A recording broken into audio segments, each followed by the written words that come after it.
next show we have is very topical at the moment.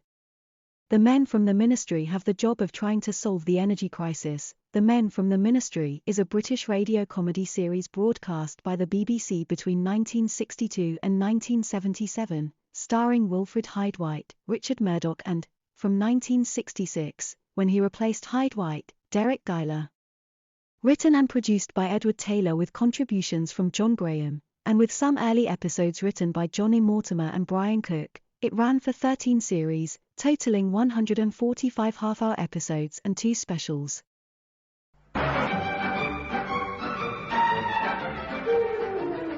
Join us once more for a gamble in government circles with Norma Ronald, Ronald Badley, John Graham, and the Men from the Ministry, Richard Murdoch and Derek Guyler.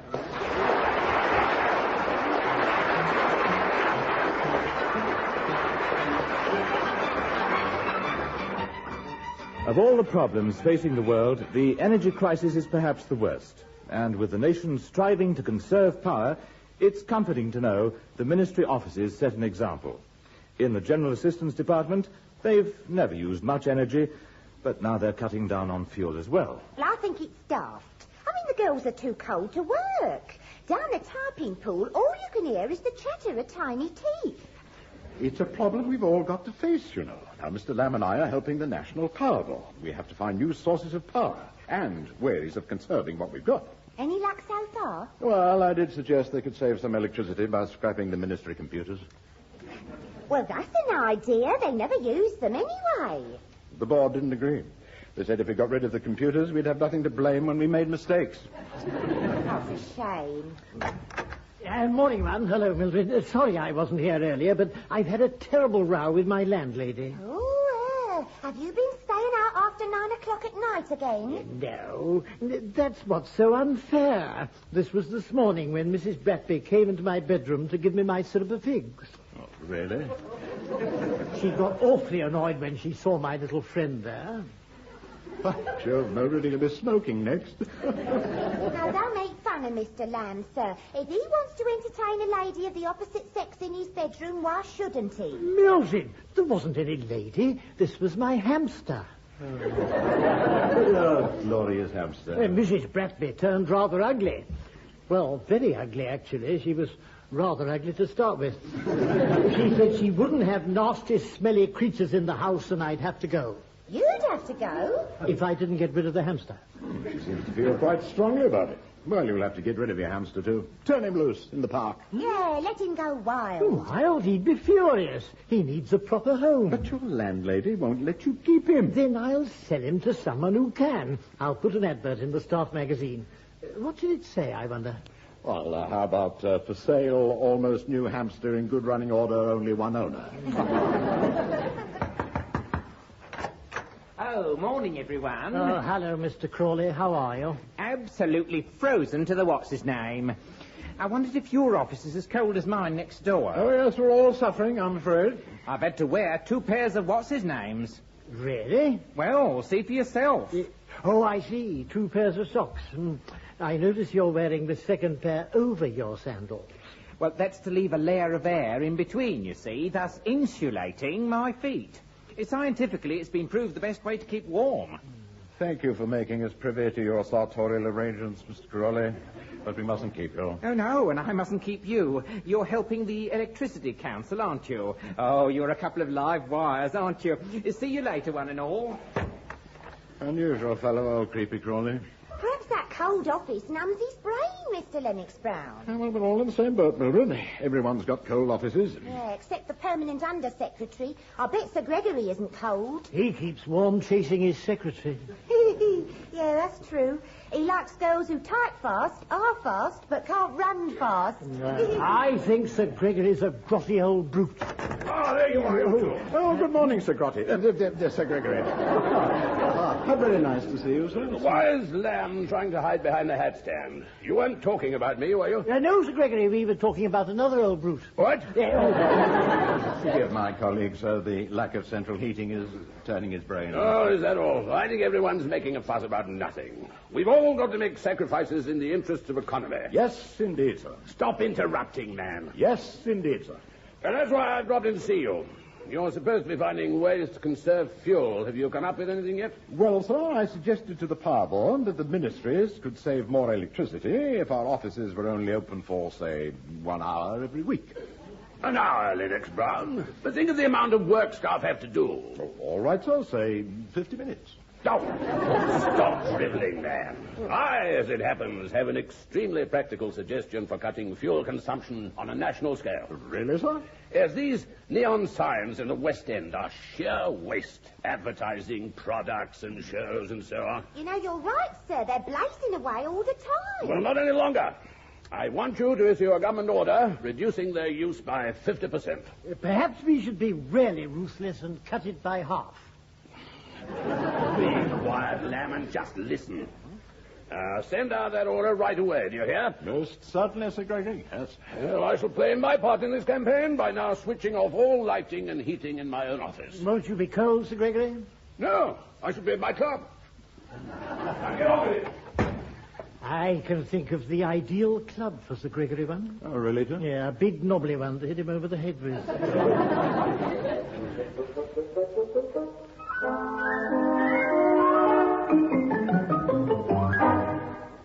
Mr. Lennox Brown, you're in early today. Oh, it's my insomnia, Mildred. I woke up at 9 and couldn't get to sleep again. I sent off that order you did last night, sir. Yes, the West End advertising, yes. Well, we acted rather promptly on that. Sir Gregory should be pleased. Oh, I think we can all relax today, sir. I'll go and finish my ironing, and you and Mr. Lamb can start another jigsaw puzzle. Here, there's a new one in your in tray. I wonder why Mr. Lamb's not in yet. Yeah, I'm sorry I'm late, but I had to walk this cardboard box, you see. I couldn't carry it on my bicycle. Oh, what on earth's in there, Mr. Lamb? It's Eden at the house. It's Harry, my hamster. I punched holes in the box to let him breathe. Oh, yes. I can just see his tiny pink eyes, and his little nose is twitching. He's very like you, Mr. Lamb. Thank you, Mildred. You haven't brought your hamster here. I thought you were going to sell it. I found I couldn't. I'm too fond of him. I'm going to keep him in the office. He seems an engaging little chap. Now, look, there's an old cheese roll behind the radiator. Do you think you'd like it for 11s? Good idea, yes. I'll give it to him, Mildred. He's taken a fancy to me. Oh, morning, everyone. Oh, hello, Mr. Crawley. Have you heard about Sir Gregory? He's been arrested at last. Yes. No, Mr. Lamb. He's been on the warpath. He went into Fatty Scott's office and found him playing with his what's-his-name. Really? Playing with what? His pet mouse. Didn't you know? Fatty Scott's been keeping a tame white mouse in his office. That's probably since he broke his Ludo board. He hates to be idle. Well, Sir Gregory was furious, went out of his tiny mind, gave poor old Fatty a right what's-his-name. What, just because of a mouse? Sir Gregory won't have pets in offices, however small. He suspended Fatty Scott for a month, pending further what's-his-names. Good grief. Yes, amusing, isn't it? Thought I'd let you know. Thank you, Mr. Crawley. Well, I must be off. I believe Sir Gregory's on his way here. It wouldn't do to find us gossiping, eh? Cheery bye. Sir Gregory, on his way here? Oh, glory. If he feels like that about mice, what'll he do of our hamster? Oh, dear. Quick, Mildred, hide it. Yeah, he's not in his box, sir. He's eating his way through the cardboard. Oh, look, he's in my pending tray. Oh, dear, he's done something satirical in it. Two. Get it out of sight. I think I can hear Sir Gregory coming. I've got him one. I'll keep him in my waistcoat pocket till Sir Gregory's gone. Hide that cardboard box, Mildred. Oh, dear. When Harry wriggles about, it's awfully ticklish. Keep quiet, too. He's burrowing into my shirt. Now then, you two. Oh, come in, Sir Gregory. What a pleasant surprise. It certainly is, sir. How nice to see you, sir. What's going on, Lamb? Normally when I come in, you cower in the corner. Today, you're laughing your head off. Me? No, I wasn't laughing. Sir Gregory. My colleague is full of natural high spirits, sir. He so enjoys all the jobs you give us. You sent out those restriction orders, did you? Oh, indeed we did, sir. Yes. Well, this fuel shortage is a serious problem. Eh, Lamb? Yes, Sir Gregory. Very serious. Oh, damn it, man, is no laughing matter. It certainly isn't.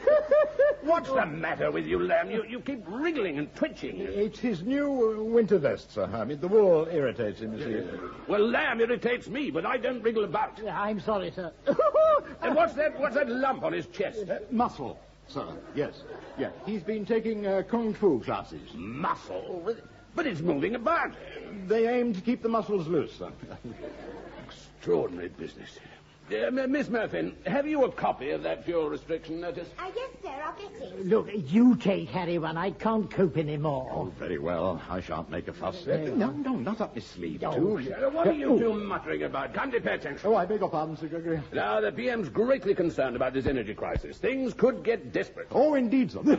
Absolutely desperate. But Lennox Brown, you're wriggling about now. What on earth's the matter? Nothing, sir. Nothing at all. Is this some private joke? Have you got something up your sleeve? Certainly not, Sir Hampson. I mean, Sir Gregory. Here's that copy you wanted, sir, our fuel restriction order. Thank you, Miss Murphin. Let's hope this strange frivolity isn't reflected in your work. Good grief. It is. Is there an error, Sir Gregory? An error, Lamb? It's a disaster. When I said neon advertising should be cut by half, I meant they should light up the signs for half the time. Not light up just half the words. Yes. What was that again? They were supposed to cut the time. You tell them to cut the letters.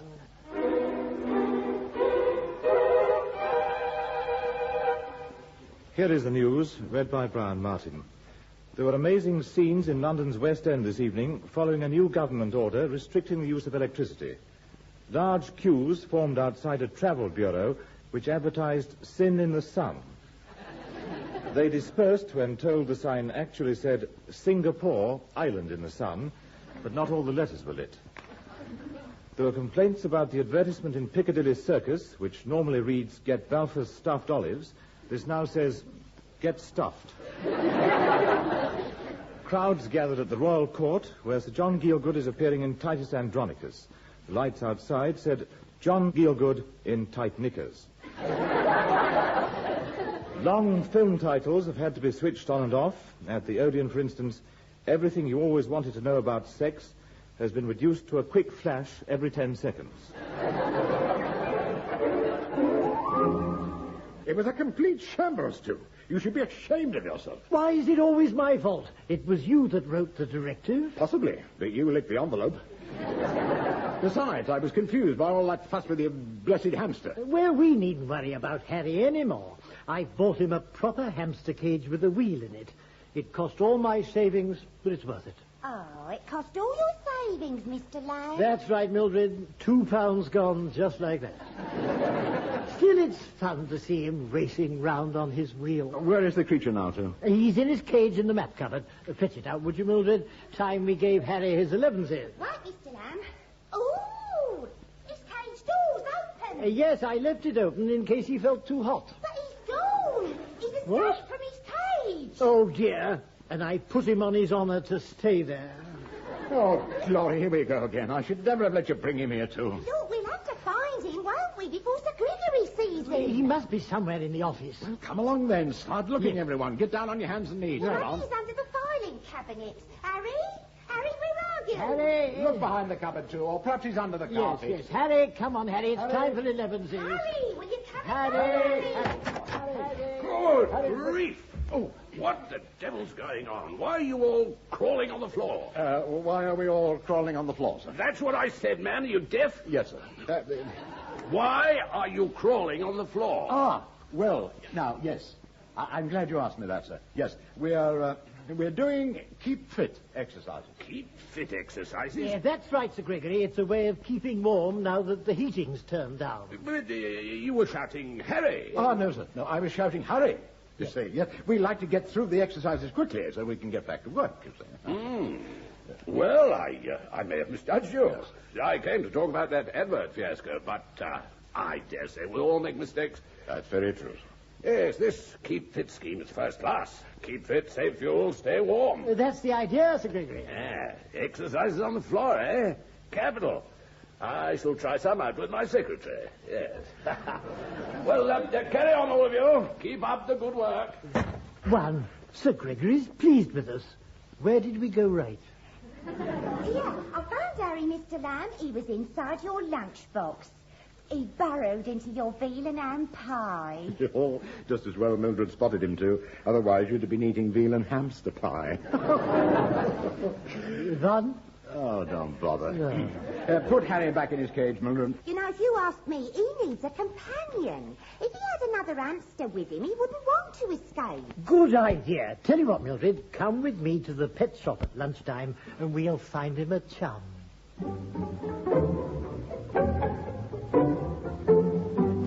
That's it, Harry. Off you go. My word, I say, look how fast he's turning that wheel.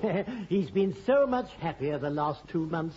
He and Charlie really do get on, don't they? Hello, Charlie. Who's the cheeky Charlie, then? Yeah, Sir Gregory's on his way down the corridor, sir. Right, two, put the cage in the back cupboard. Yes, man. Come on, you two. You can come out again in a minute. Well done, Mildred. Your early warning system works very well. Oh, I can tell Sir Gregory's coming just by looking out the window. Oh? All the pigeons fly away. Good afternoon, Livingston. And good afternoon to you, Lamb. Now, as I told you some time ago, we're concerned to find new sources of power. Indeed, sir, yes. And we've not been idle. We've had lengthy talks with Professor Slessor. He's a distinguished inventor, Sir Gregory. Professor Slessor has invented a marvelous machine for making electricity. It simply involves turning hundreds of small discs. Does the machine make electricity? Yes, indeed, sir. There's only one tiny snag. Oh? It takes more electricity to run the machine. Well, perhaps we shouldn't pursue that, then. Perhaps not, sir. Now, the PM's concerned about this new hydroelectric scheme in Scotland. Yes, sir, done freely. Done freely, yes. Now, this can go a long way towards solving our energy problems once it's built. But some of the locals are making trouble. They don't seem to want their valley flooded. Amazing how selfish people can be. Well, there's a very active residents' committee who are fighting the scheme. Oh, we can overrule them eventually, of course, but it could take years. The PM feels someone should go and talk to them, appeal to their public spirit. I suggested you two. Sir Gregory, we feel very flattered. You needn't. No one else was free. Now, go up there tomorrow, offer them compensation and alternative housing, whatever they want. But don't upset them. These Scots are very sensitive. You can rely on us, Sir Gregory. There'll be no slip-ups. There better not be. Well, I'm off to save some energy. How will you do that, sir? By going home early. Two, this is a really top-level job. It certainly is one. Do we need passports for Scotland?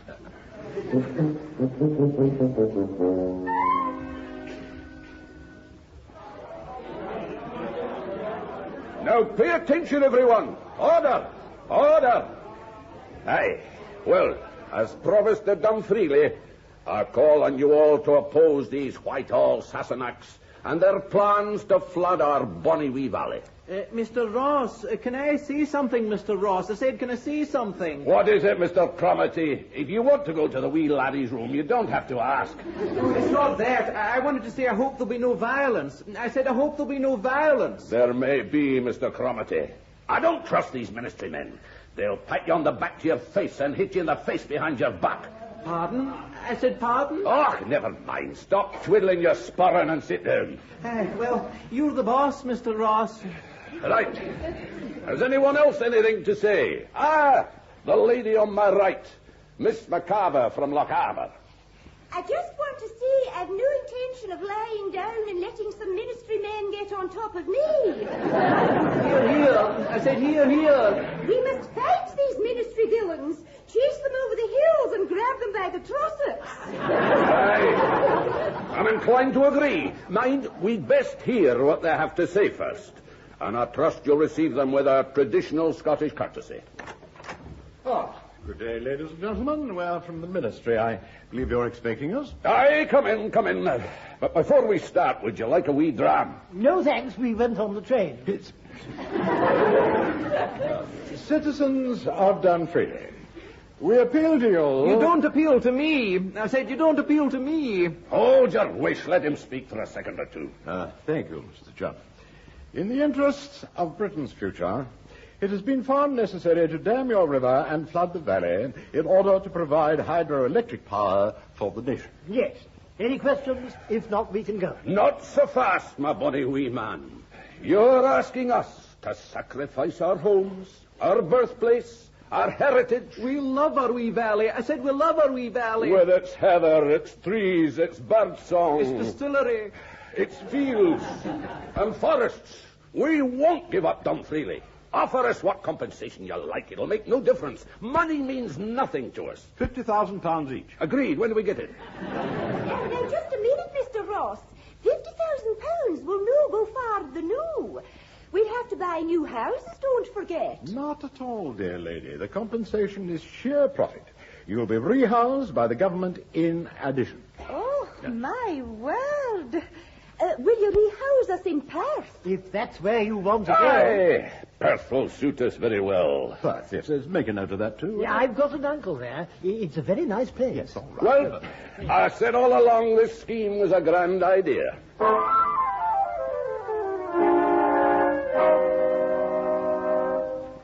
Well, Sir Gregory will be pleased with you. How are the hamsters, Mildred? I hope they've been eating properly. Yeah, they certainly have, Mr. Lamb. In fact, Charlie's been eating too much. He's put on a lot of weight. Perhaps it's those rissoles we bought from the canteen. No, I mean, look at him.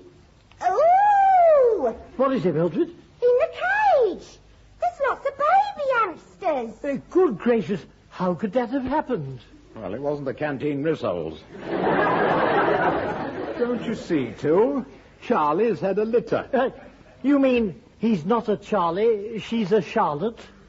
Obviously, the only Charlie around here is you.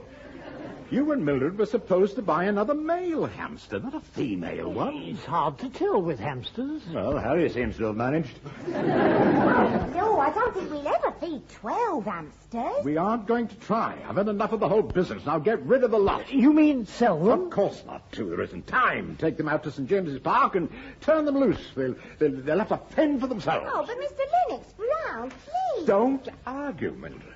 Go with Mr. Lamb. Then you can walk in front and watch out for Sir Gregory. Now, off you go, both of you. Now, I don't want to see any of those hamsters again. Oh, all right. Come along, Mildred. If you ask me, it's all a lot of... Litter of hamsters. That's the last thing I want to see in this office. Hello, Mr. Lennox Brown. Well, almost the last thing. Oh, hello, Mr. Crawley. Oh, you look all worried. And what's his name? What's the matter? It's Mildred and Mr. Lamb. I'm afraid they've let the side down. Miss Murphy and Mr. Lamb? In what way? I realize the mating instinct's a fact of life, but to think of that going on in this office... In this office? In the map cupboard, actually. You'd think Mr. Lamb would have more sense. Oh, dear. I am surprised. So was I when I saw their offspring. Offspring? You mean she's given birth? A boy or a girl? I don't know. There were 10 of them. 10? But however will they cope? That's no concern of mine. I've thrown them out of the office. They can run wild in St. James's Park. Well. Who'd have thought it of Mr. Lamb? Mind you, he has been eating brown bread lately.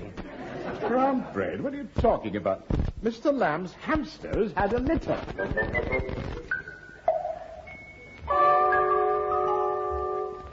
Mildred, send this chit to the Treasury, will you?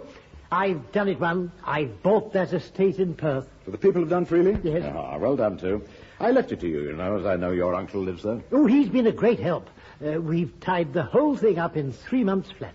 We'll start moving people at once, and the hydroelectric scheme can get underway. I wrote to Mr. Ross on Monday, telling him where in Perth their new homes are. Ah, should be delighted. Oh, it'll be a marvellous life for them. Sitting under the coolibah trees, watching the kangaroos hopping about.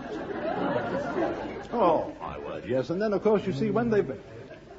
Kangaroos? Yes, and the swagmen throwing their billabongs. Just a moment, too. There are no kangaroos in Perth. But of course there are. They're all over Australia. Australia? You bought a housing estate in Australia for the citizens of Dunfreely? Well, that's where they chose to go, one. They all wanted to live in Perth. Perth in Scotland, too. 5 miles down the road from Dunfreely. Oh, dear. I may have made a boo-boo. blundering fools, you incompetent nitwits. Is he talking about us, one? The provost of Dunfield just rang me, Lennox Bourne. I suppose he transferred the charges, sir. His people are up in arms. They refuse to leave their valley. He says you are going to ship them across the world. There has been a slight misunderstanding, Sir Gregory. Be quiet, man. Don't talk when you're speaking to me. Speaking to me. We're back to square one. The scheme will be held up for years. The National Power Board are furious. I don't feel very well, Sir Gregory. You'll feel worse when I finish with you. You've not heard the last of this. Oh, glory. Mr. Lennox Brown, Mr. Lamb, have you heard? There's a plague of hamsters all over Whitehall. You're joking, Mr. Crawley. Oh, I never joke, Mr. Lamb. It's true. It's true. They're running amok. Oh, dear, those hamsters of mine, they must have multiplied. But you turned them loose in the park, too. Well, not exactly in the park. It seemed so cold and wet, you see. We wanted somewhere nice and warm, so we put them in the boiler room. The boiler room? They must have all got married and had little hamsters, and they got married and had... Oh, dear. Well, now there are thousands, and they're swarming everywhere, even in the House of Commons. And here is the news, read by Brian Martin.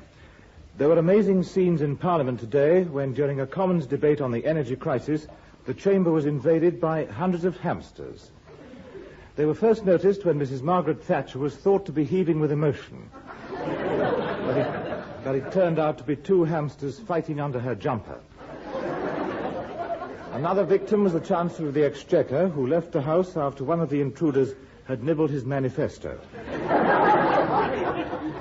Ministers tried to continue the debate, and the Prime Minister had just told MPs that things were on the move when a hamster shot up his trouser leg. He was later said to be suffering from shock. And so was the Prime Minister.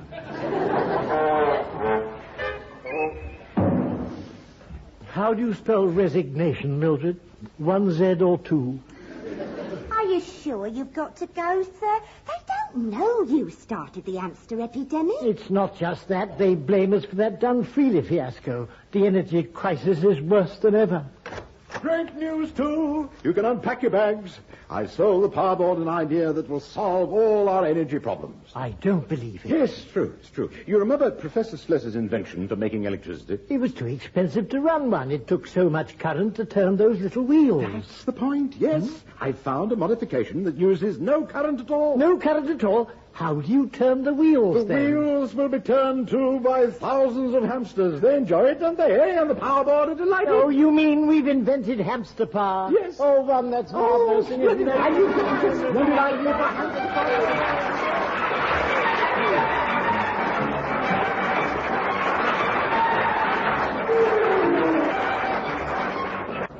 Muddling through as the men from the ministry were Richard Murdoch and Derek Guyler. Also featured were Norma Ronald, Ronald Badley, and John Graham. The programme was written by Edward Taylor and John Graham and produced by Edward Taylor.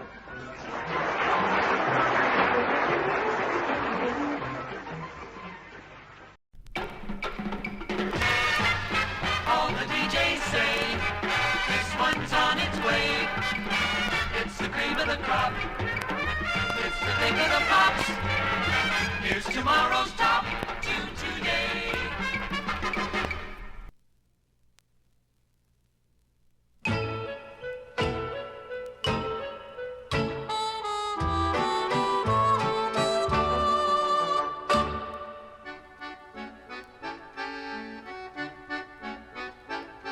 I courted Mary Ellen for 14 solid years, but she made me blush when she one night boldly said to me, "You've never kissed me once, John, though I'd like you to," she sighed.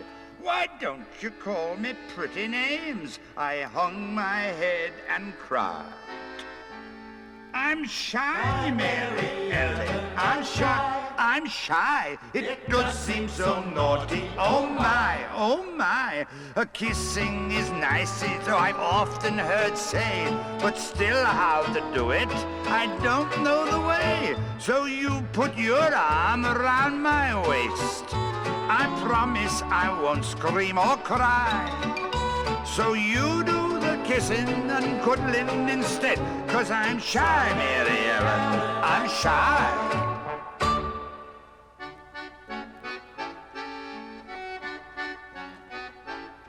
Last year with Mary Ellen to Lowestoft I went. Mary Ellen said to me, I'm going bathing in the sea. So while I go and have a splash where all the ladies go, you go and have a bathe among the men. I said, no, no. I'm shy, Mary Ellen, I'm shy. It does seem so naughty, oh my. Men are so rough and I'm sure they will stare. They'll splash me and duck me if I go in there. The girls ain't so rough as the men, and they wouldn't duck me or try. I'd rather bathe here along with the girls, 'cause I'm shy, Mary Ellen, I'm shy.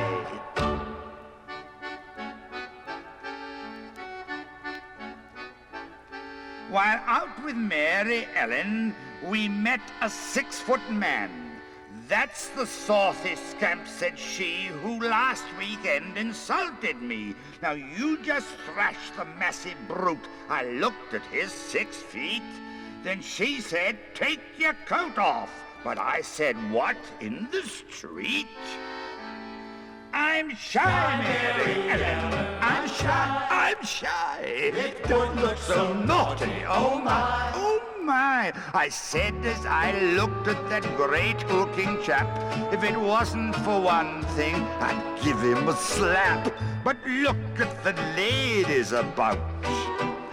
They'd all stop to look, and oh my. If I take my coat off, they'll see all my shirt. And I'm shy, Mary Ellen, I'm shy. I'm so shy.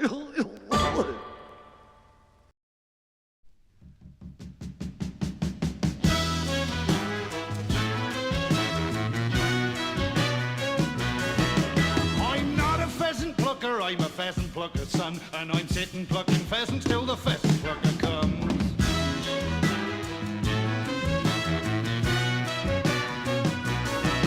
Now my daddy was a poor man who worked hard to earn his pay. I went out and shot him pheasants, which he sat and plucked all day. I don't want to end up like him plucking pheasants till I'm dead. Gotta find another way to earn my bread. I'm not a pheasant plucker, I'm a pheasant plucker's son, and I'm sitting plucking pheasants till the pheasant plucker comes.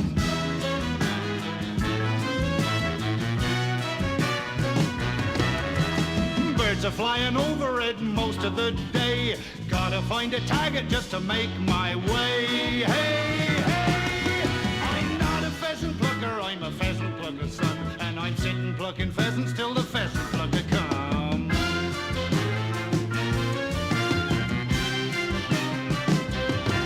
Tried to be an entertainer, be a juggler or a clown, but the folks who came to see me, they all tried to put me down. Tried to be an undertaker, but I don't like wearing black. There must be a better way to earn my whack. I'm not a pheasant plucker, I'm a pheasant plucker's son, and I'm sitting plucking pheasants till the pheasant plucker comes.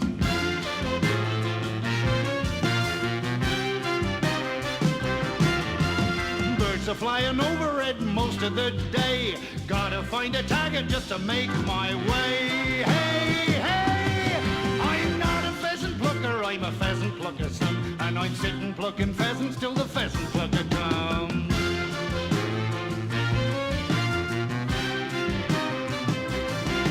I'm not a pheasant plucker, I'm a pheasant plucker's son, and I'm sitting plucking pheasants till the pheasant plucker comes.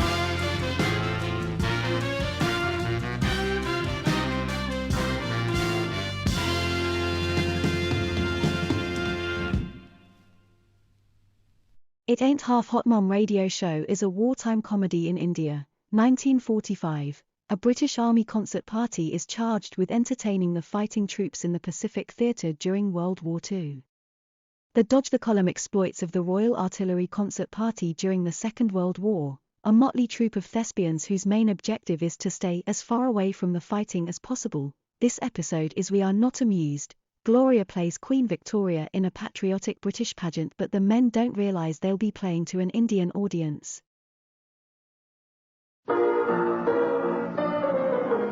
Mr. Gang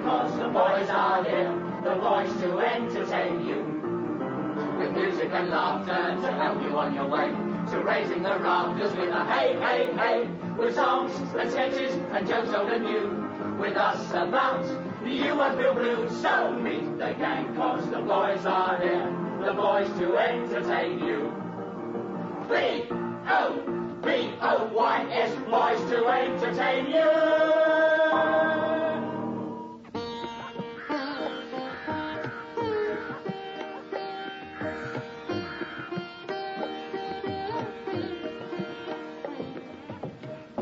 Yesterday, I heard some most exciting news. Quite by accident, I was sitting outside the window of the battery office when I heard Colonel Reynolds Saab saying to the Captain Saab that this was the time of the year when a list is to be sent to Delhi of those people who are going to be given the OBE. Now, this is something that makes us British very proud. And the Colonel Saab was saying that he is hoping that his name is also going to be on the list. Now, if you possess the order of the British Empire, it means that you can order anything you like. Egg and chips, cups of char. And you do not have to pay.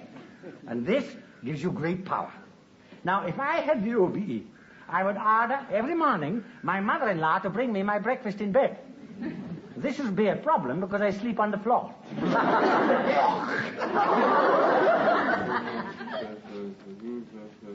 How's it coming on, Alfred? You swine, you foul swine. I beg your pardon? Well, I'm just going over this bit I've written, sir. Begging your pardon, sir. The language sounds a bit strong. Yes, I quite agree. But if I'm writing a pageant about the British in India, I've got to make it strong. Read it out. This is the bit about the Indian mutiny, where the sepoys are revolting. Officer, you swine, you foul swine, you betrayed your trust. Bring on the next one. They drag on the trussed-up sepoy. Officer, truss him to the cannon for betraying his trust. The sepoys trussed to the cannon. Yeah, what do you think of that, sir? Too many trusses. What do you think, Sergeant Major? Well, sir, I mean, being tied to a cannon could give anybody a rupture. I love that bit you wrote about stuffing people down the black hole. You mean the Black Hole of Calcutta? Yes, just the sort of thing that would appeal to the district officer. He's a real old blimp, you know. Loves the red, white and blue. So we've got to present the British in the best possible light. That's a good idea, sir. It's about time we British blew our own trumpets. I'm very proud, sir, to have served in the British Army in India for the past 10 years. And during that time, sir, I've had some wonderful comrades, tough men, every one of them real soldiers. Come in. We're all waiting.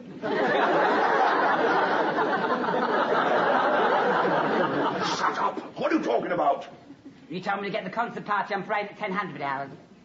Shut up, you do not come in here like a girl guiding mistress. Say we're all waiting. It's supposed to be a bombardier in the Royal Artillery who comes in here and you says, "The man is on parade, sir!" Do it. The man is on parade, go! Sergeant Major, better tell the chaps about our demobilisation plans. Oh, I just don't want their minds on going home, sir. Do you mean we're all going home, sir? In a manner of speaking, yes. Shut up and wait outside. Fellas, we're all going home! Yeah. What are you talking about, Gloria? I just heard the Colonel tell the Sergeant Major we're all going to be demobilised! Stand from your eyes! Squad Not you, not you! Stand down, ice! Now, the Colonel has instructed me to read out to you the demobilisation plans. Can I go and pack my bag? Shut up! I see you is not going anywhere, Sergeant. In forming a decomposition of who goes in what group, the War Office, in its wisdom, has taken the following things into consideration: length of service and age. Now, none of you is very old, and since you do not get points for having a bald head, or being the only garden gnome in the British Army, or for being a load of puffs, you're going to have to wait a very long, long time, Sagden. How long has you been in the Army? 11 months. Pathetic. I've only been in for 10 months, Sergeant Major. Ah, yes, but you have made very good use of your time, my son. Boy. What's my DMOM number, Sergeant Major? I would. You was top of the form, boy. I must congratulate you on having such high marks. Sergeant, your number is 98. How much longer have I got in the army, then? Ooh, difficult question. However, with the aid of Mr. Lardy-Dar Gunner Graham's huge and shiny brain, we will attempt to solve it. How long's he got? Well, I'd have to know when the war's going to end to work it out, Sergeant Major. Well, let us take an hypercritical example. Let's assume that the war is going to end dinner time today. Let me see. They're going to release 2 groups a month, 24 a year, divided by 4. If the war ends today, it will be 4 years and 2 months. Oh dear, how sad. Never mind. London, you will be the only one left. Oh, you know, we British have so much to look forward to when we get home. Oh, blimey, yes, a brave new world. Everything is going to be free because we have the beverage report. Oh, the beverage report? You mean everyone is going to have free cups of chai? You bloody fool! Not that kind of beverage. It is what we are calling a healthy service. It means that you can go to Dr. Saab and get a free wig, free false teeth, and free spectacles. But I have plenty of hair and all my teeth, and I don't need any spectacle. Don't be so ruddy ungrateful. Not bad at all. Not bad at all, Ashford. You don't think it's too jingoistic, sir? No. Grant Foster, the district officer, will just love it. Oh, by the way, this visit of his is very important to me, you know. I have it on the very best authority. There are 1 or 2 OBEs floating about. Oh, do you think I'll get one, sir? No, but I might. I know it's on the list. And if I can just make a good impression with this pageant, it might just clinch it for me. Come on. There's just one thing, sir. I don't think Bombardier Beaumont ought to produce the pageant. You probably have them all doing high kicks. Who's going to do it then? Well, I thought Gunner Graham. After all, he is a university man, and he can give it the integrity it needs. The man is ready for you now, sir. Thank you, Sergeant Major. Stand up at ease, will you? Thunder! Ice! Right, chaps. Now, in 2 weeks' time, the district officer, Grant Foster, is visiting the depot. Now, he's a very patriotic man, so in order that you can make a good impression on him, Captain Ashford here has written a pageant for you to perform. It's called The British in India, and it deals with all the good things we British have done for the Indians over the past 200 years. जो कि लिखा जा सकता है, यानी कि written on postage stamp. Sergeant Major Saab, he means huge postage stamp. Right, you better put him in the picture, Ashford. There you go, sir. Now, the first thing I have to tell you is that the pageant will be produced by Gunner Graham. That's not fair, sir. I always produce all the shows. Shut up, how dare you, no talking in the ranks. Don't worry, Beaumont, you will be playing the leading part, Queen Victoria. Now then, I'll read out your names one by one and tell you which historical characters you will be playing. Right, when the officer calls out your name, you will take 1 pace forward and learn about your historical parts. Sir Parkins? Sir? You will be playing Dizzy. Yes, sir. With respect, sir, if you want somebody to take the part of a idiot, I mean, why not have something more appropriate, like Gunner Sugden? I'm talking about Benjamin Disraeli. Gunner McIntosh? Sir? You will play John Brown. Gunner McIntosh, John Brown! Oh, hi, the news. I say, that's awfully good. Gunner Clark? Sir? You will play Clyde? Yes, sir. Gunner Sugden? Yes, sir. You will play General Whitehouse. Gunner Sugden, General Shorthouse! Beg your pardon, sir, slip of the tongue. General Whitehouse! Yes, sir. Gunner Evans? Ah, yes. Well, there'll be a few bits and pieces for you. Can I play Prince Albert, please? Can you play what? Speak up! Prince Albert, sir. Prince Albert isn't even in it. Oh. That's a pity. I look like him. Right, well, that's all. I think jolly good luck, and make it a first-class show. Carry on, Bombardier. This is terrible. It's boring. It's got no jokes and no songs. I couldn't agree more. And besides that, I'm the bombardier and I should be in charge. All right, you're the bombardier, you're in charge. You go and tell the Colonel that Captain Ashwood's pageant is terrible. It's got no jokes, no songs, and is boring. What, you mad? Precisely. We got to do it. So let's get on and do it. Now, come on, everybody. Come along. Ready, Gloria? Right, quiet, everybody. Quiet, everybody! Everybody quiet!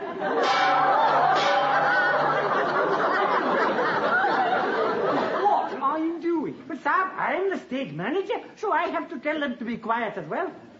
You ready, Gloria? Yes, ready. Enter Queen Victoria.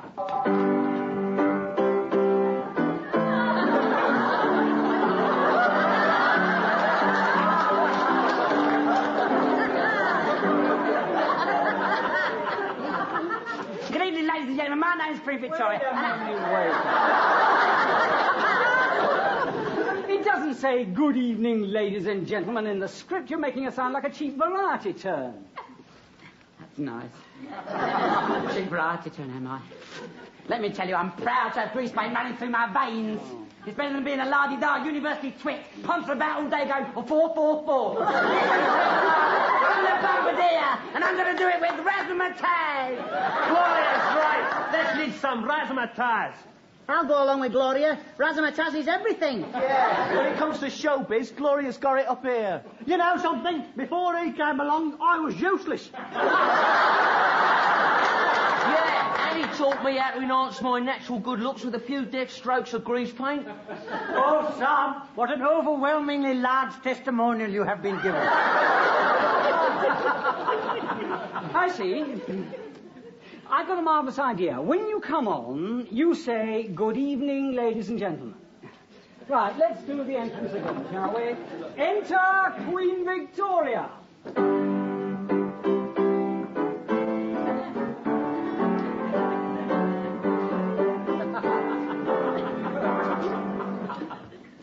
Good evening, ladies and gentlemen. Oh, excuse me, sir. One moment. Sir, you have forgotten your cheeks. Oh, I don't need those. Gloria, it's a well-known historical fact that Queen Victoria had a fat face. All right.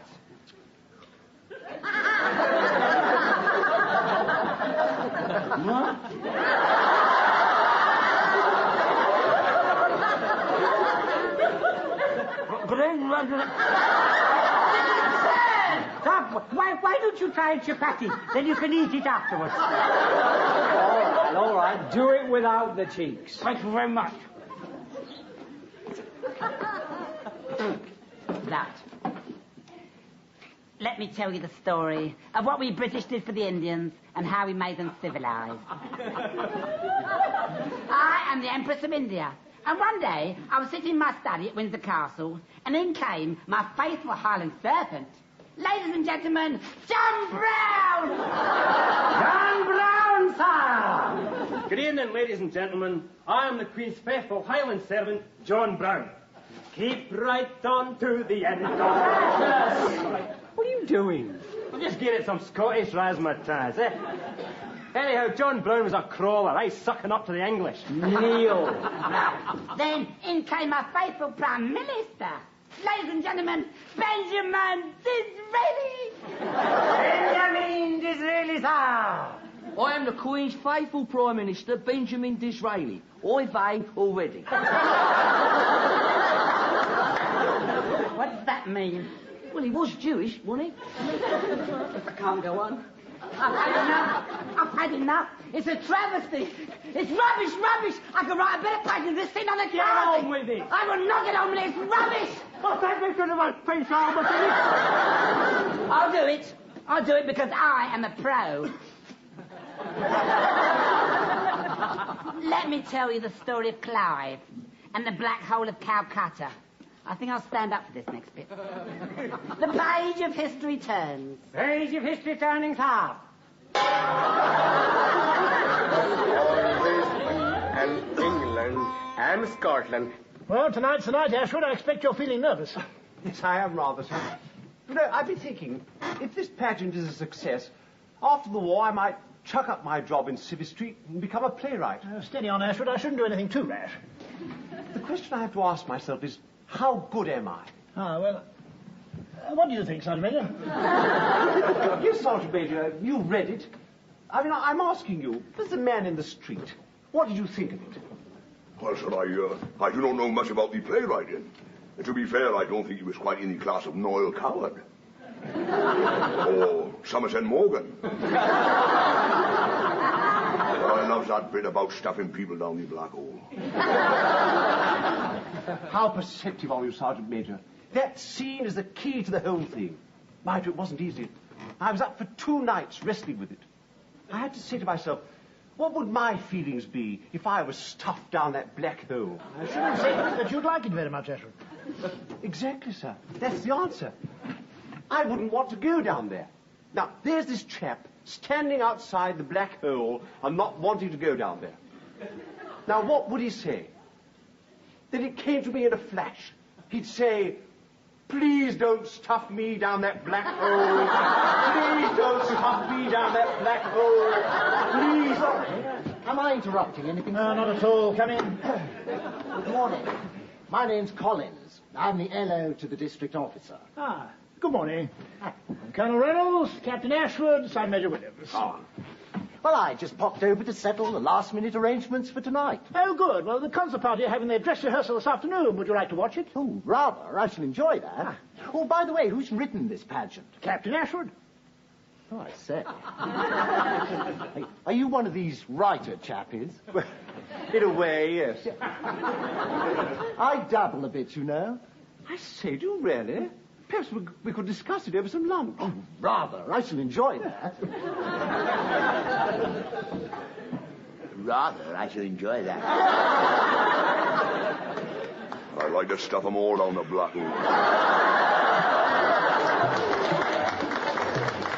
Don't stuff me down the black hole. Have mercy. Ha, ha, ha. I shall show you no mercy. Get it down. Ha, ha, ha, ha. Ha, ha. Do you hear that, sir? Those pointed words, they say everything, don't they? He doesn't want to go down there. I think it's pretty obvious to everyone by now. I was determined to have my revenge. Right, chaps, take a break for 1 minute or so. What on earth's the matter, Ashford? You look as though you're going to be sick. I can't believe I've written it, sir. It's magic. My words have all come to life. How do you like it, Collins? Oh, this is really strong stuff. Very pro-British. The old man will lap it up. Right, carry on. It's the bit about the Indian mutiny next, sir. The page of history turns. Page of history turning, sir. In 1857, I was having a lot of troubles with my empire. But the worst trouble of all was the trouble I was having in my Punjab. What makes General Whitehouse tell you in his own words? Ladies and gentlemen, General Whitehouse!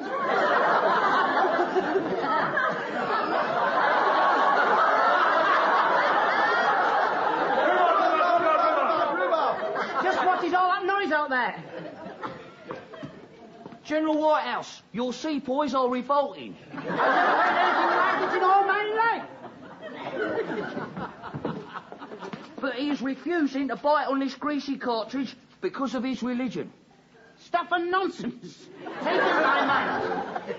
कि तुम्हें हमसे मस्ती वस्ती मत करो तुम्हारा show हो जाए जहन्नम में लेकिन हम ये चर्बी वाली गोली कभी नहीं खाएगा सुने कभी नहीं खाएगा नहीं By Jove, this Indian chap is a good actor. What's he going on about, Graham? I don't know, sir. Something seems to have gone wrong here. What's he saying, Angie? Sir, he's saying he will not bite the cartridge because of the grease. It is against his religion. But it's in the play. It is also in real life, sir. Oh, tell him he's jolly well got to bite it, otherwise he'll be out of the show. अच्छा sir, hey, गोली का वरना तमाशे से निकाल देगा. मैं तो We've got another mutiny on our hands. What are you going to do, Colonel? Be calm, everybody. Excuse me, sir. Why don't you try using Vaseline? Good idea, Beaumont. Use Vaseline. It's not an animal fat. Comes from an oil well. किस किस्म की oil well की बात कर रहे हैं ना जी? अच्छा, Colonel साहब, is it a male or feminine oil well? I don't know what all the fuss is about. Tastes all right to me. Right, carry on. If they'd used Vaseline in 1857, there wouldn't have been a mutiny in the first place. Look, anyone could be clever with hindsight, Ashford. Right, Take him out and tie him to a cannon. That will knock some sense into him. Yes, sir. And so, once again, British fair play and sound common sense triumphed, and my empire was safe. Britannia, Britannia rules the waves. Britain never shall be saved.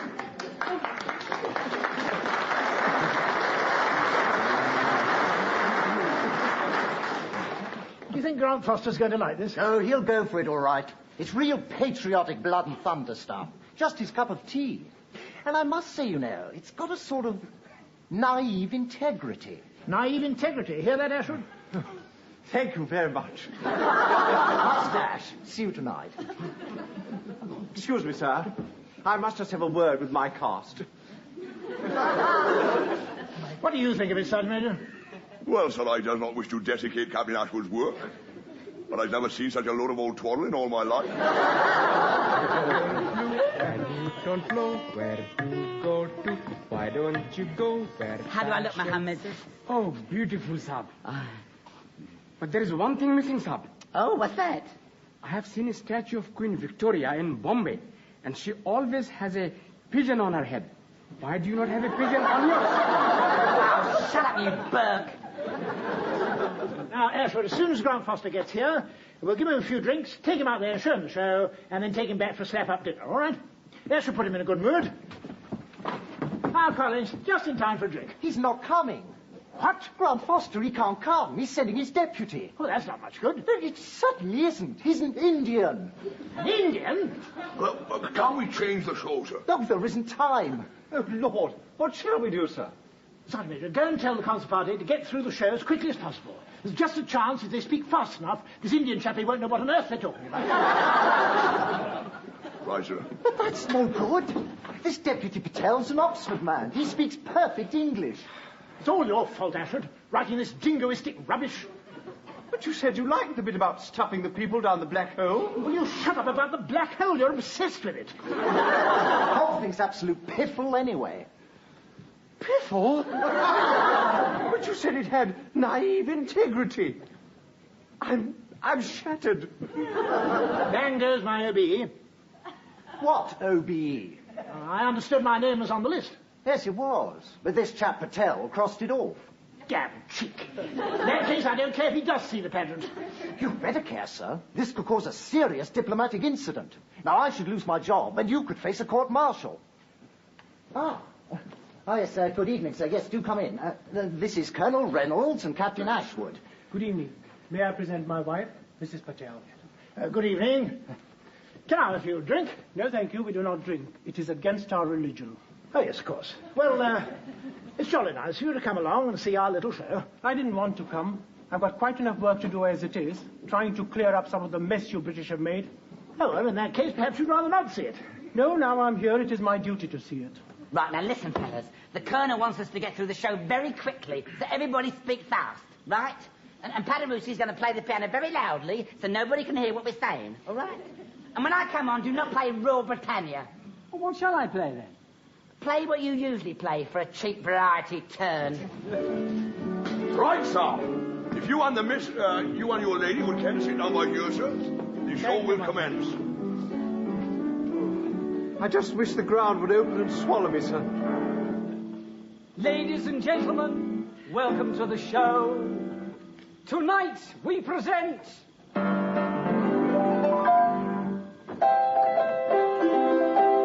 The Story of the British in India. Ladies and gentlemen, Queen Victoria. Good evening, ladies and gentlemen. My name's Queen Victoria, and I want to tell you what about one naked one. I can't hear a word that's being spoken. Hey, you fellow, stop that music. Now, start again and speak more slowly this time. Oh, no. Let me tell you what we British did for the Indians and how we made them civilized. No sooner do I sit down than you insult me. Are you aware, sir, that we Indians were civilized when you British were walking about in skins? With respect, sir, there has been a mistake by you. Queen Victoria! Why does not you learn your part proper? What she meant to say, sir, was how the Indians civilized us. Is that not correct? Yes, Dr. Major. Carry on, Your Majesty. Ladies and gentlemen, John Brown.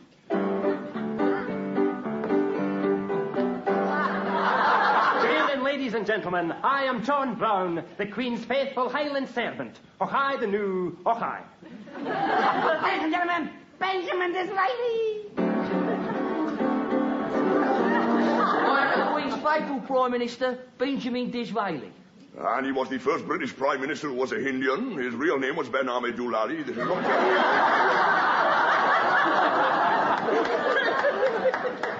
The page of history turns. Page of history turning top. Clive of India. Good gentlemen, ladies, and evening. My name is Clive of India, and I am very worried because the wicked Nawab of Bengal has captured 146 of my men, and he's going to stuff them down the black hole of Calcutta. I'm the wicked Nawab of... This, of course, is not the true story of the Black Hole of Calcutta. Hands up who knows the real story. Gunnar Graham, does you not know your university education? Yes, well, they were actually a party of tourists who were inspecting the black hole. The door slammed behind them and they couldn't get out. Well done. Clever boy. The page of history turns. Page of history turning top. 1857, the Indian Mutiny. General Whitehouse, your sepoys are revolting, but I have captured the ringleader. Are you going to bite the cartridge? सब आपको तो ये बताना चाहता है कि हम ये गोली नहीं खाएगा क्योंकि हमको भूख नहीं है. No. This, of course, was not a mutiny at all. It is now generally agreed it was an industrial dispute. Take him out and pinion him to the mouth of a cannon. What a terrible thing I hear you say, to pinion a man to the mouth of a cannon. Let Gunnar Graham tell you what really happened. Yes, well, this is a misinterpretation. What actually was said was, take him out and get the opinion from the mouth of the cannon, the Reverend Timothy Jones, who was the arbitrator in the case. Yeah, and after that, we was all very good friends, like. Happy days, go into happy days. Fellas, happy days. Happy days are here again.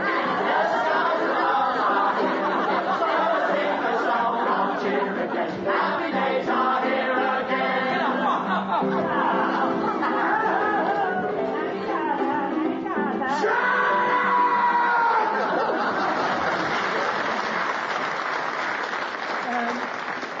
Did you enjoy the pageant, sir? Well, Colonel, our Indian shows of song, dance, and mime are incomprehensible to your Western eyes. Your shows are equally incomprehensible to our Eastern eyes. But whereas the Indian ones last for 4 or 5 hours, yours only lasts 4 or 5 minutes. Perhaps we can learn something from you British after all. You know, there's an old Hindu proverb which say that if you are giving a lecture on history, make sure you get your facts right. Otherwise, you may have to eat your words. And this would give you terrible hiccups. Because history has a habit of repeating itself.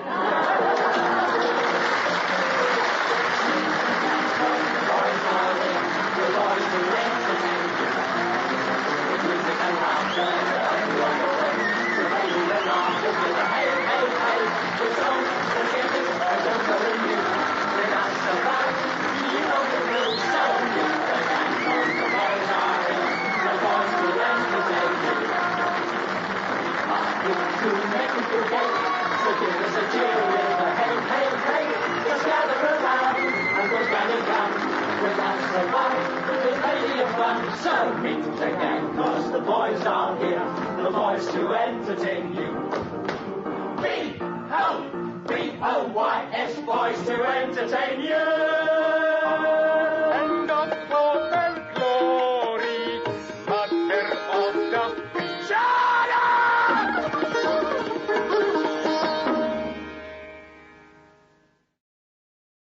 the 6th of January 1949, ITMA broadcast what was to be its final episode. 3 days after this episode was broadcast, Handley suffered a cerebral hemorrhage and died. The news of the death was announced after the usual repeat, to a shocked audience. It was known at the time that Handley had been suffering from high blood pressure, and it was believed that it was his dedication to his work that finally killed him. The episode that was intended to be broadcast on the 13th of January was instead replaced with a tribute show dedicated to Handley. Ladies and gentlemen, Itmar!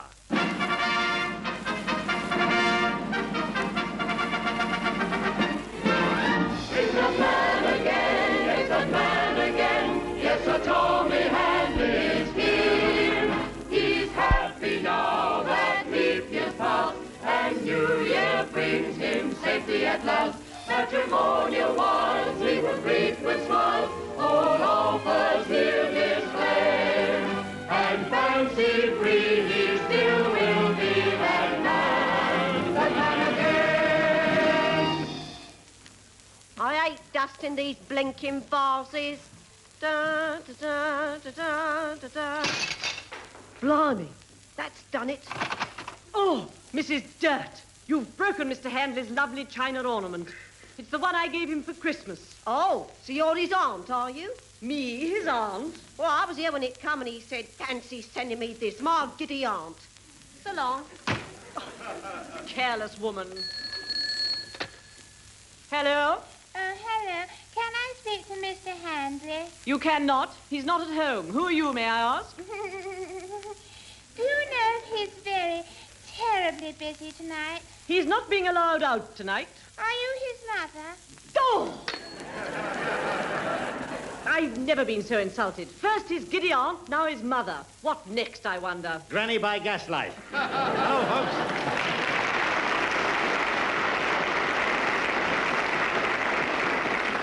And hello, Hodge. What brings you here so early, my old acquaintance that should be forgot?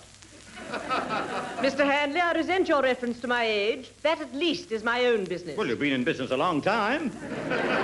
Tell me, Hodge, how old are you really? Thomas, there's one thing you should never ask a lady. Well, I'm not asking you that. I'm asking, how old are you? Oh, come on, let's skip it. What have you come to see me for? Mr. Handley, I have a proposal to make. Well, I can't marry you, Hodge. Oh, no, I'm eloping tonight. Eloping? Yes, I'm running away with a smoothing iron. I'm talking about a business proposition. No. I'm offering you a job that will bring a smile to the poor, tired faces in front of you. I'm trying to do that now. And what a lot of tired faces, too. No, I mean a job in charge of a tea and coffee stall. What, a tea and coffee stall? Me, surrounded by hot dogs and pickles? You might at least have a go. What, me in my state of wolf? No, I couldn't. I've thought of the perfect name for it, Uncle Tom's Cabin. Now, isn't that clever of you, Uncle Tom's Cabin, eh? Have I got the black up for it? No, Hutch, I won't do it. Not even if you went down on your mended knees. Oh, I'm so disappointed. Oh, no, don't give way, Hutch. Lummy, she's crying like a pantomime horse out of one eye. All right, Hutch, I'll do it. And I'll get Dr. Summerskill to open it and call it, let me see now, a good sneak in for Snook. Oh, Thomas, you've made me so happy. Let me kiss you. Oh. What a plonker, eh? What a plonker. Like a plunger coming out of the sink. Well, I suppose I better give this curbside cappy the once-over. Hello, manager of Uncle Tom's Cabin speaking. We're frying tonight. Fillets of plaice, fillets of cod, and fillets of Dixie. At your service. Oh, it's you, is it? This is me. Hello. Sophie Tuckshop, spending 2 pennies on a phone call. You may regret that later. Now, what do you want? Well, I'm having an eating competition in my bedroom tonight. Oh, what are you doing about food? Oh, you're bringing that? What? Yes, bring sardines and condensed milk and cream buns and pilchards and ginger beer and cocoa and donuts and sausages. Well, what are the others having? Well, listen, suppose I get caught bringing all that food into the house. But my honour is at stake. If I lose, I won't be able to hold my head up at school. Well, if you win, somebody else will have to hold it up. Well, I had a practice last night and broke my own record. Oh? but I'm all right now. OK, Sophie, I'll think it over. By the way, how do I get into the house? I'll leave a window open. Yes, but which window? Oh, I see the pantry window. All right, yeah. Well, goodbye, goodbye.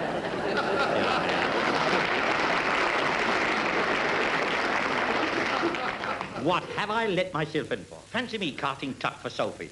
I shall have to organise an airlift. Oh, well, I'll go and have a look at this coffee stall. Ah, what a lovely morning for smelling a rat. Hello, there it is, pulled up outside. What's its present name? Filthy Richard's, a good pull-up for dirty dogs. I must make myself known. Anybody in? Yes, I am. Oh, there you are. Lummy's flicking the sausages with a fountain pen. Will you pardon me? I'm the new boss. Oh, I'm glad you've come. Now I can slip off and have some breakfast. Well, it's old Percy Postlethwaite. Are you working for Filthy Richard? Yes, I always assist him on Thursdays. Brother, you splashed a mouthful. Why don't you do something about your teeth? What's the matter with them? Well, they're slipping a lot. They'll soon be down to the 2nd division. Why do you go on about my teeth? They're fixed in firmly. There they go. Stick them back again, will you? Yes, I have. I still can't talk properly. I don't know what's the matter. Well, let me see. Why, you've got a donut in your mouth. Your teeth must have snapped it up off the counter. No awful now, Hoppy, go on. Now, I better look round this stall. It needs a complete spring clear-out. Bring the beer out. It's a good idea, Hanley. Hello, Colonel.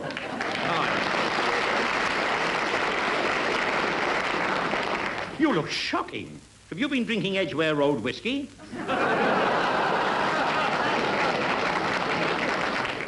I don't know what you're talking about, sir. I say, Hanley, I wish you'd stand still when you're talking to me. But I am standing still. That's what you think. There, look. You've turned a somersault. What? And there's a lizard going into your breast pocket. Colonel, you've certainly made a comeback. Look at that red wine stain on your shirt front. It looks like a map of Russia. Where have you come from? Trafalgar Square, sir. I danced round all the Christmas trees. Oh, trees? I only saw one. That's the worst of being sober, sir. You only see things by halves. I say, what about a drink? Listen, Colonel, with a head like yours, why don't you try a swim in the Serpentine? Try a gin and turpentine. I don't mind if I do. All right, well, now you've said that, perhaps you'll pipe down. Certainly, sir. To heel, Leo. Leo? Who are you talking to? One of the lions from Trafalgar Square. He follows me everywhere. Are you sure it isn't Harvey the rabbit? Anyway, I don't see a lion. You don't see a lion, sir? No. Well, all I can suggest is you should take an aspirin. Good day, sir. Good day, Colonel. Now, next time he comes around here, I'll give him some of my special coffee. It makes drunken men look sober and sober men look for the chemists. Well, there's one thing. Cleek seems to have given up the struggle. Little does he know I've just pinched one of his hot dogs. Woo! Well, serves him right. He's taken the decoy one full of mustard.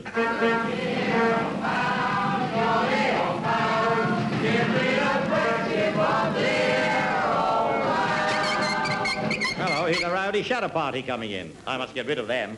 I'll open the tin of grape shot. Here, now, none of that noise. Can't you see the notice? No singers served here unless accompanied by an orchestra.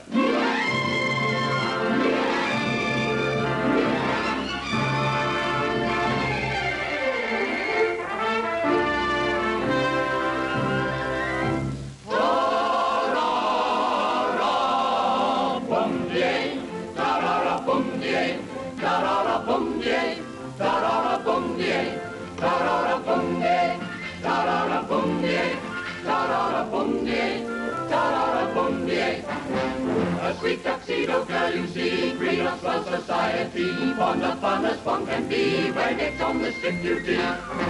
She's not too young, she's not too old, not too timid, not too bold, just the kind you like to hold, just the kind for sport I'm told. Ta-ra-ra-bum-ye, ta-ra-ra-bum-ye, ta-ra-ra-bum-ye, ta-ra-ra-bum-ye. Ta-ra-ra.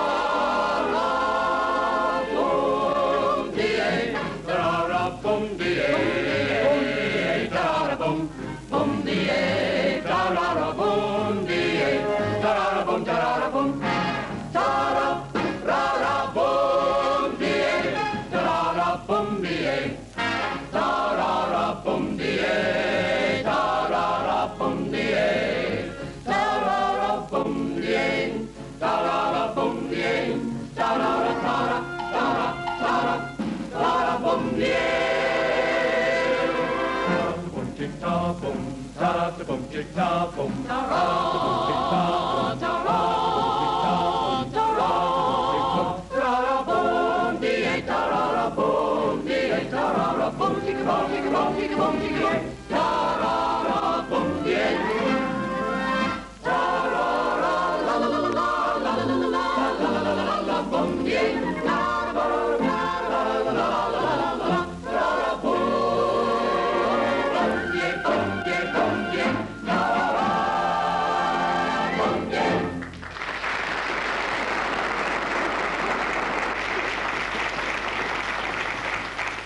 I wonder what that song was called. Well, now I must get busy. Ah, a customer. Sir Morning Good. Eh? Sir Morning Good, said I. Morning Good, sir. Oh, of course. Yes, it's Basil backwards. Well, what can I do for you, Basil? Coffee of cuppa. Coffee of cuppa. Oh, I see. Cuppa coffee. Yes, a strong 2-knot. Oh, we can't do a strong 2-knot. Well, what about a snack? Eh? Well, a snack about a what? Meat as funny smells it. What a pity. Well, I've got a lovely veg, too, and a joint off the cut. Could you have some of that? No, repeat I. Here's your outwash. You're talking to me, I'll clock you. Me clock? Police call I. Thief you, robber you. And robber you, too. Say you did what? Oh, go and plant yourself in the giver kick.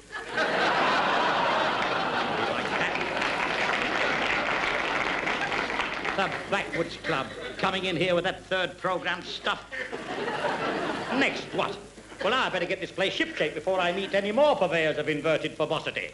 What's a purveyor of inverted verbosity? So I pushed the elephant into the wardrobe, eh? I said, what's a purveyor of inverted verbosity? Oh, who are you? I'm a friend of Frisbee Dyke. He's a bit late today. Goodbye. Well, of all the ridiculous rhetoric. Oh, sorry, Tom. Yeah. What's ridiculous rhetoric? Oh, so you've come, have you? And what have you been doing with that beard of yours? You look like a cart horse's ankle. Well, I'll tell you what, Fizz. What about have a nice bit of chook and a pat of march, eh? Well, no thanks, Tom. I've just had me tig. Oh. What sort of a job's this you've got, eh? Oh, this is a tough one. You know, to make a success here, it's going to be a stiff task. Task, Tom? Yes. Oh, the word is task. Don't you understand? Task. Oh, is it? I see. Well, since you're so clever, how about gas mask? Oh, no, it's not gas mask, Tom. It's ghost mask. Gas mask, eh? Well, now you've got that off your chest, you'll have more room to grow English tobacco. Now, off you go. You're holding me up. Oh, I've got plenty of time. I'm not meeting Penelope for half an hour. Oh? No, we're going to rehearse a play. What's the name of the poor dead author who can't answer back this time? Well, it's by a whacker called Charlie Dickens. You ever heard of him? What, Charlie Dickens who keeps the chippy in Brunswick Road? No. No, this is another one. Oh. He wrote 2 films lately. Doing well, isn't he? He certainly is. He'll be writing a lot of books next. Well, what are you doing in this play? Oh, I'm playing faggin. Faggin? Well, that's a new twist. Now, listen, Oliver, it's not faggin, it's Fagin. Oh, yes, and I've got to wear a putty nose. A putty? Putty, Frisbee? You shouldn't say putty. You should say booty. Oh, well, thanks, Tom, for putting me right. No. Well, I must go now. Where are you off to? Well, I'm going to put my elocution teacher right about putty. He calls it patty. Ta-da, well. Poor old Fritz. You know, no matter how hard he tries, he'll never be in my class. The class now. It's got me dithering now. Oh, dear, here's Sophie Tuckshop. I better nail the cakes to the counter. Oh, hello. It's me. Yes. You haven't forgotten about tonight, have you? Well, I'm sorry, Sophie, but... Oh, those hot dogs do look lovely. May I have one? Yes, you may, but where are you going to hide it? In your berry? Oh, you are naughty. I said in your berry. Oh. I thought you said it. No, I did not. Goodbye, don't forget. Goodbye, Sophie, goodbye. Gosh, I wish I could get out of this masticating match tonight. Ah, now this is better, a lorry. Now that's the trade I want. Hello, driver. Nice cup of char. Help yourself to a lump of sugar. What, me? In my state of health? Atlas and on a lorry. Yes, I got a big load under my tarpaulin. He's got another new name for it. Man's a genius. Yeah, we come over a very steep hill. I had an awful job getting it up. It's time you tried getting it down. People are beginning to talk. Do you know? What? At one point I had to leave it, and when I come back, somebody knocked a bit off. Just a minute. What are you talking about? The heavy load on my lorry. Oh, I thought you meant the heavy load under your waistcoat. I see. Why do you laugh at my tummy? What's behind it all? You are. And a long way behind, too. Well, you better get off now and give my regards to Chipping Sodbury, will you, when you go through? All right. I don't know what'll happen if I get a puncture. Well, you'll be no good to me if you do. Goodbye. Oh, dear. What?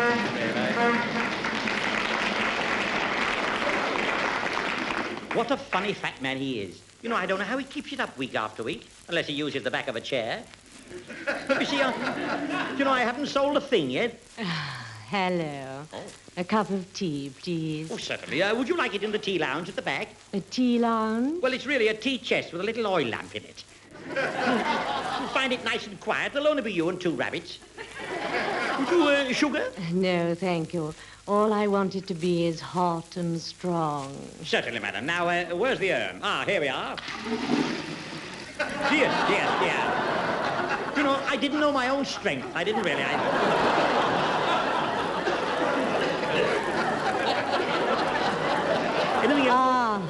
The tea leaves. The tea leaves where? Here in my cup.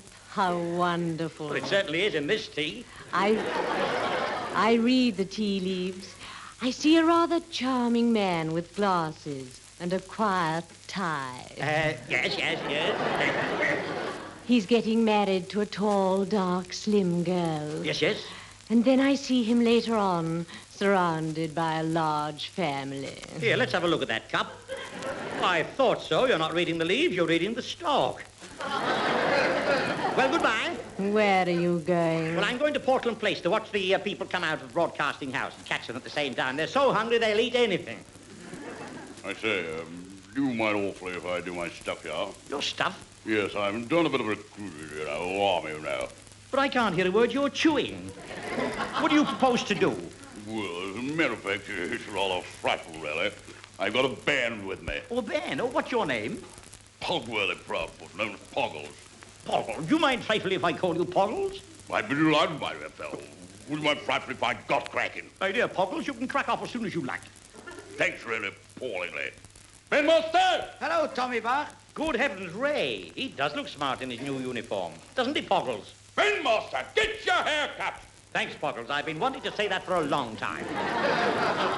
But what's that old Bandmaster Jenkins going to do today? Oh, quite a recruiting post or something like that. Yes, by Pipe Major Warwick Bidgood. It's called A Day in the Life of a Soldier. Or Tea in Bed with Monty. Anyway.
Well, that was a nice piece of military music. I'd join the army myself if I was only slim.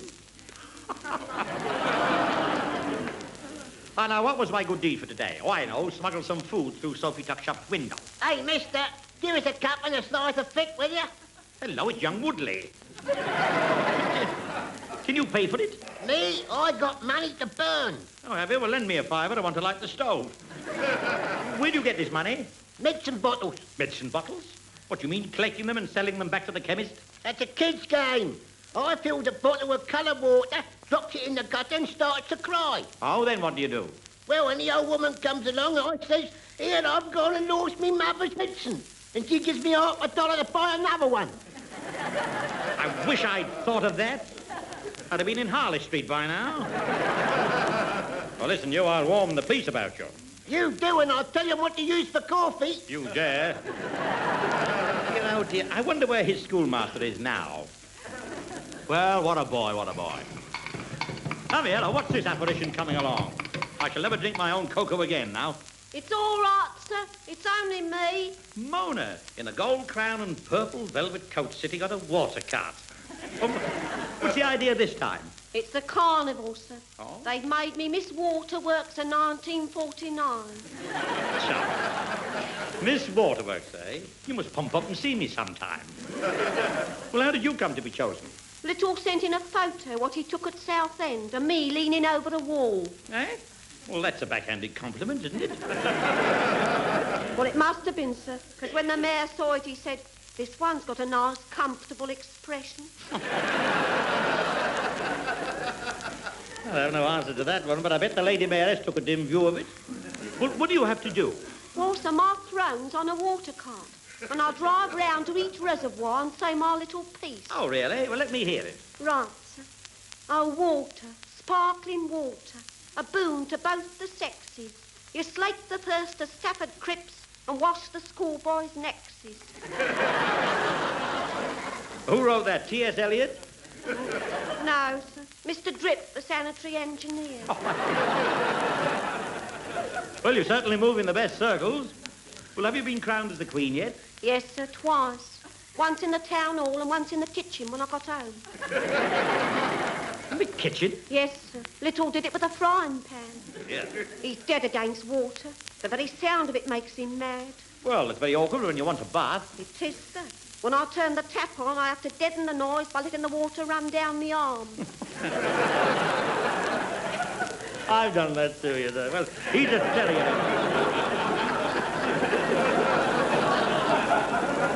This little fellow. Come here, Mona. Why don't you leave, Little? I can't, sir. You see, he depends on me such a lot. Oh? Only the other night he come from a bird watcher's evening, very excited, and he sat on the end of the bed all night watching me through a telescope. Well, he does get wrapped up in his subject. Yes, sir. Why, the next morning he woke me up and he said, here, me old chaffinch, hop downstairs and peck the top off the milk bottle. I want me tea. What a gift to television. Well, never mind, Mona. Keep your beak up. I'm all right, sir. It's being so cheerful as keeps me going.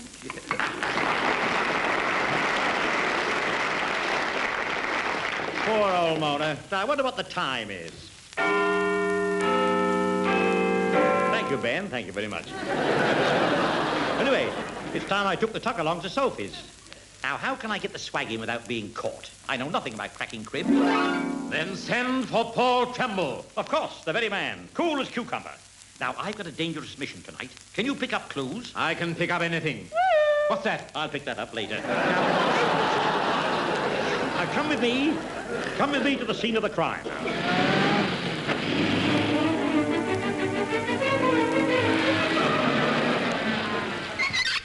Ah, well, here we are. Now, this is where we rescue a maiden in distress. What's that? That was her, but she's all right now.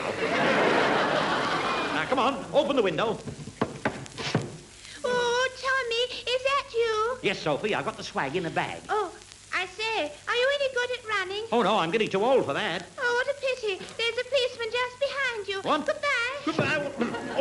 Oh, good evening, Constable. Would you care to buy a ticket for the Radio Burglars Ball? Well, then, I'm looking for it all. I'm going to the restaurant. I'll get £6. But, Constable, I was just... But,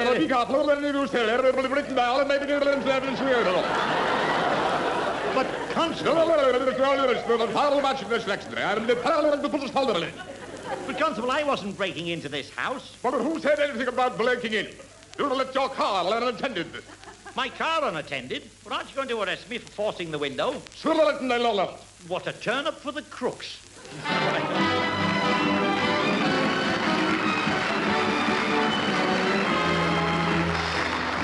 You've been listening to Tommy Handley and Itmar with Jack Train, Diana Morrison, Hugh Morton, Fred Yule, Derek Guyler, Joan Harben and Hattie Jakes. Handley's Curbside Choristers, directed by George Mitchell. The Augmented Variety Orchestra, leader George Deason, conducted by Ray Jenkins. Script by Ted Kavanagh, produced by Francis Worsley.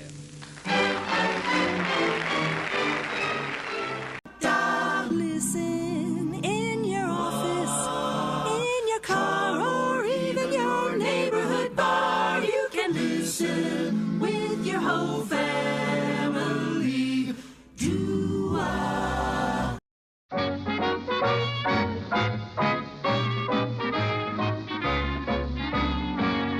Now I'm getting very fond of me gas mask, I declare. It hardly ever leaves my side. I sling it on me back and I take it everywhere. It even comes to bed at night. It's been a real good pal to me, I must confess, and helped me out of many a mess. My sister had a lot of socks to mend, so she gave me a fat bouncing baby to tend. And when I felt it leaking at one end, well, I did what I could with me gas mask. I bought a farm because I like fresh air.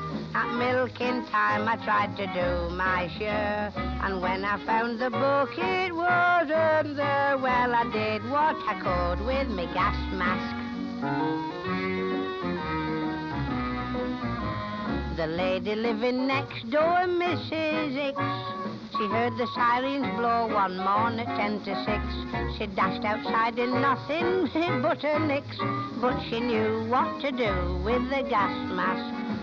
By train I went for a very tiring ride. There wasn't any corridor outside, and when I felt the turning of the tide, well, I did what I could with my gas mask. To see old Epstein's Adam in the nude, I once thought I'd go with me Aunt Ermintrude. And when she sniffed and said, "Whew, how very rude," still he knows what to do with his gas mask. For years I've courted Annabella Price, and always found her just as cold as ice. Until one night the lass forgot her ma's advice. Then I did what I could with me gas mask.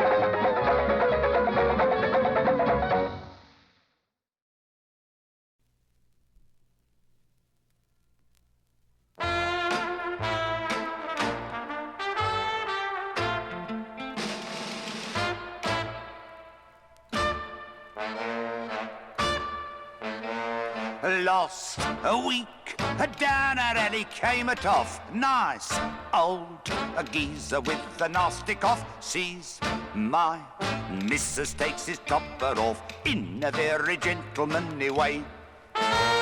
Ma'am says, I have some news to tell you. A rich Uncle Tom of Camberwell popped off a recent, which it ain't to sell, leaving you his little donkey shy. Watch all the neighbours cry.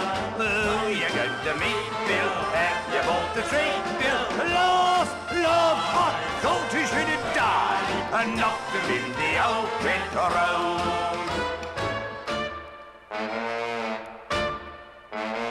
Some says nasty things about the moke. One cove thinks his leg is really broke. This is envy, 'cause we're carriage folk, like the Toffs riding Rotten Row. Straight, it woke the alley up a bit.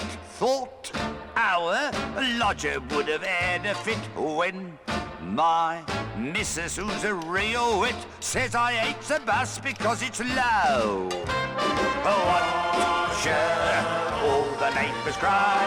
Oh, you're going to meet Bill. Have you bought the street bill? Laugh, thought they should have died and knocked them in the old Kent Road.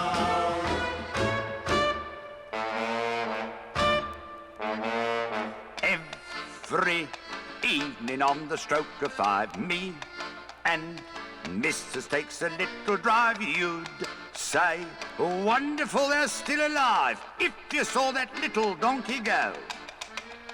I soon showed him that he'd have to do just whatever he was wanted to. Still, I shan't forget that rowdy crew. Hollering, whoa, steady, Neddy, whoa! Watch all the neighbours cry. Oh, you're going to meet Bill. Have you bought the street bill? Laugh, Lord, I thought it should have died. Knocked them in the old Kent. Knocked them in the old Kent Road. The Naughty Navy Show with Spike Milligan was a one-off festive show, co-starring John Bird, Bernard Miles, Bob Todd, Philippe Labars, Roddy Maud-Roxby, music from Alan Clare's Naughty Navy Quartet, and it was recorded before an audience of students at the Royal Naval College, Greenwich. By permission of the Admiral President, Rear Admiral P.U. Bailey CBDSC. Written by Spike Milligan. Good evening and a merry ahoy. Welcome to the BBC. You're welcome to it, mate. Take care, rough, uncouth sailor, or I'll have the cat of 9 tails too. You do, Jim, and I'll have the cat of 10 tails to you. I'll even have the dog of 10 tails to you, etc. Your turn for the lines. Yes. This evening we present the great naughty British Navy show. First, the star of our show, Philippe Labars. Thank you, and good evening. He said thank you and good evening. Right, well, we start the show with a Navy quiz. Yes. And in the studio, we have a panel of brilliant naval men. On my left, we have... Ex-leading bosun Godfrey Arden, sir. And tell me, Mr. ex-leading bosun Godfrey Arden, how long were you in the Navy? 5'9", sir. It was a very hard day. It was a very long time. Yes, I know another bloke who was in it for over 6'3" years. You served under Vice Admiral Sir Tom Lynx. No, not under, sir, alongside.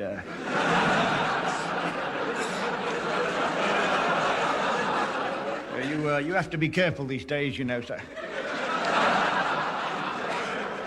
He was a very brave man, wasn't he? Oh, yes, sir. He had no fear, sir. He had one horror, sir, dying in his bed. Oh, what a hero. 13 naval victories, great horseman, boxer, sabre champion, the only man to climb the Matterhorn alone in a tempest. Good. Oh, it was a life of daring adventure. It was a pity the way he died, standing there with his sword in his hand, defiant to the end. Good Lord. How was he killed? He was knocked down by a No. 9 bus in Catfordshire. Next we have... Maud Roxby, leading Wren. Penelope Roddy Maud Roxby from good old Australia. Leading Wren, Penelope? That's right, yes. Yes, well, you fooled me. Yes. Do I trace an accent? You do. I'm from sunny Australia. Tell me, little sunny Australian creature divine. Yes? What did you join the Navy for? I have my reasons. Yes, I suppose. I mean, what you can't get on land, you can get on water. Yes, I suppose. Any questions? No, right. Tell me, little steaming, pulsating Australian chick, why did you join the silent service? Well, after the death of my third husband, my first husband was Lumberjack, and he was killed when a tree fell on him. Then my second husband, Harry Pricker, he was asleep in a field, and a tree fell on him. Coincidence? Yes. And then my third husband... Don't tell me a tree fell on him. Oh, no. He died peacefully in bed. What of? A tree fell on him. Oh, I did miss him. Yes, but the tree didn't, apparently. Hey! I cried all the way back from the funeral. Dear. Then I went home and watched Your Life in Their Hands to cheer myself up. Yes. Dear old Eileen, I miss him. Eileen? But that's a woman. Yes, but I never told him. I'm sure under that rugged exterior lies a heart of stone in the kidneys. Now just stand on this railway line and wait for the next death. And now, finally, we have Captain Frankly Dull, R.N. And, you are from an old naval family, are you not? Oh, yes. There's been a Frankly Dull in the Navy since 1700. I see.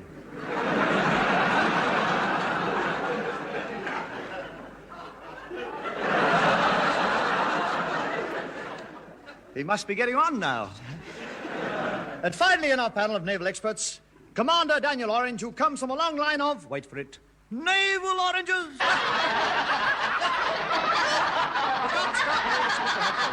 Now, Commander, you specialize in the Antarctic expeditions, don't you? Yes, that and hitting wogs. And now we start with question number 1. Who was the father of the British Navy? It wasn't me, mate. I was out at Deptford there. Yes, thank you. I was polishing my anyone? neck. Captain? Commander? Yeah? Well, it was King Alfred. Of course. I thought that'd help. Well, Alf, good old Alf. Number 2. Who won the Battle of Trafalgar? It wasn't me. The English or the French? Yes. Well, yes, what? Yes, it was the English or the French. No, it's only one. It was one of them. The French. No. But you're getting warm. Anyone? It wasn't the French, you say? No, it wasn't the French. Well, I've got that right. You're... Anyone like to hazard a guess? No? The English. Of course, them, I've heard of them. Yes, they're everywhere. In 1893, the HMS Venus set sail for Madras. Oh? But for no reason at all, ended up at the Isle of Elba. Why? The captain didn't know his Madras from his Elba.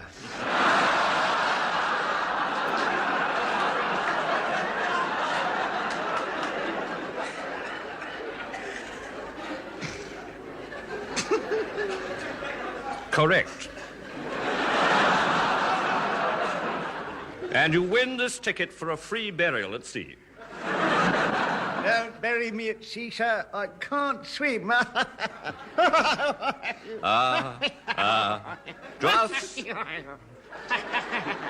Just like a naval man dying with a jest on his lips. I'm not dying.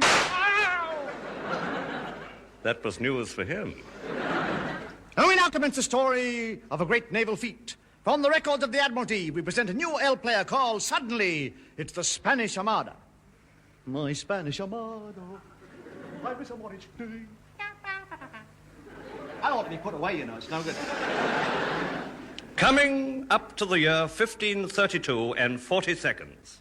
England is at war with France. Bang! And to make matters worse, France is at war with England. La bang!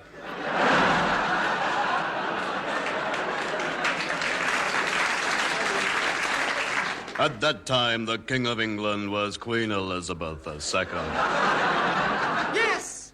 This day I will dispatch to the King of France my ambassador, Sir Roger Ball. Sir Roger Ball presented himself at Le French Court. French accent, yes. I'll do that again. Yes. Sir Roger Ball presented himself at Le French Court, showed his credentials, and was immediately thrown in le prison. Sir Roger Ball in prison? Yes. Write to the King of France and say, please, can we have our ball back?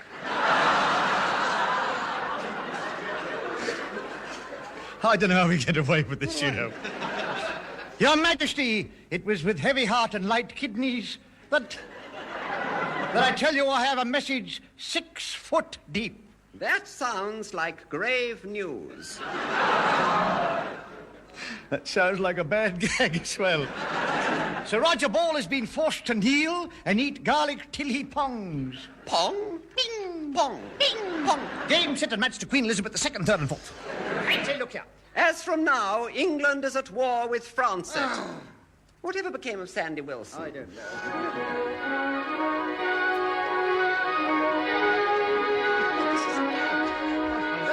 There were other dangers to England. King Alfonso was on the throne of Spain. He'd been on it for 7 years. Oh, yes, he had it bad.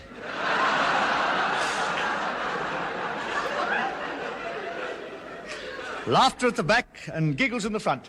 My name is Fred Groins of Portsmouth. At the age of 2, I ran away to become 3. I became a powder monkey in a Turkish bath. You might say I started at the bottom. I served under a 100-gun man-of-war, woman of peace and a child of 6, a fine ship with a slight tendency to sink. We were in terror of the Spanish, but we singed the King of Spain's beard and gave him a shampoo and set. When we sailed to Panama I'll say that again. When we sailed to Panama, I jumped ship. Well, nobody's perfect. And I mingled with the pirates in the Golden Cock Inn. Mingle. Mingle. They do say as how Long John Silver is in town. Oh, is that what they do say as how? That's what they do say as how. I say now, And there stood Long John, in his hand a smoking sabre. Bawdy laughter, shouts of good old now listen to me, lads. I need a crew of real naughty sailors. We'll sail the Spanish Main, the English Main, and the Water Main. There be treasure ships, and I promise you all a sack of them chocolate coins with a gold paper wrapping. Who says I? Right, drinks. You, barman? Yeah, my lord. What do you got to drink? Nothing. Gonna buy me one? Aha, Joker. Who serves drinks here? Me, me lord. Mimi, lord? You're an ugly-looking girl, Mimi. I'm not a girl. I just dressed like this to attract the customers. Don't believe him, Long John. He's a girl. Oh, he's a boy. He's a girl. He's a boy. Make up your minds. I want to go somewhere in a minute. Now then, what do you fellas want to drink? I'll have a rum and pronto. There's no pronto, only soda. I like you, lad. Yeah, get away from me, you naughty sailor. How would you like to do a tour of duty as a cabin boy aboard my ship? How long would you want me? About 5'9". 3 cheers for Long John. Hip, hip. Hip, hip. Hip, hip. Oh, he's not as popular as he used to be. Listen to me, hearties. It's a man's life in a pirate lugger with a French bloaters, a sting in your face, and a kick of the scuppers in your hand. Aha! 'Tis a man's life, I tell you. A man's life, I tell you. Robert Newton done it much better. No, you can't. Aha! Come, lads, join me in a rough sailor song. No, you know it now, Long John. When I have a brand new hairdo, with me eyelashes all in curl, I float as the clouds on the air do. I enjoy being a girl. When men say I'm cute and funny, and my teeth aren't teeth but pearl, I just lap it up like old honey. I enjoy being a girl. I enjoy being a girl. And now a naughty song from our friend John Foreman.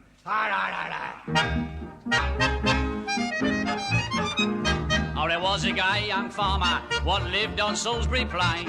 He loved a farmer's daughter dear and she loved him again. But the night was so distressed that they should sweethearts be. He had the farmer pressed and he sent him off to sea, singing, rule Britannia, Britannia, rule the waves, for Britons never, never, never shall be. Marry I had to a mermaid at the bottom of the deep blue sea. Otters in the broad Atlantic mix the equally noxious gales. That a cut young fellow sail overboard among the sharks and whales. Well, he sunk right down to the bottom, so quickly down went he.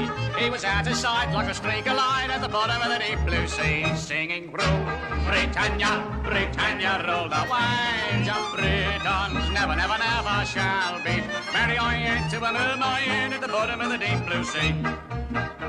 She raised herself on a beautiful tail and she gave him a soft wet hand. She says, I've long been waiting for you, my dear, now welcome safe to land. Go back to your messmates for the last time and tell them straight from me. Now you're married or yet to an mermaid at the bottom of the deep blue sea, singing, rule Britannia, Britannia, rule the waves. Britons never, never, never shall be. Marry or yet to a mermaid at the bottom of the deep blue sea. We sent a boat to look for him, expecting to find his corpse. When he come to the top with a bang and a shout and an all sepulchral voice, oh, me comrades and me messmates all, do not weep for me. For I'm many a year to a mermaid at the bottom of the deep blue sea, singing, rule Britannia, Britannia, roll the waves, for Britons never, never, never shall be. Many a year to a mermaid at the bottom of the deep blue sea.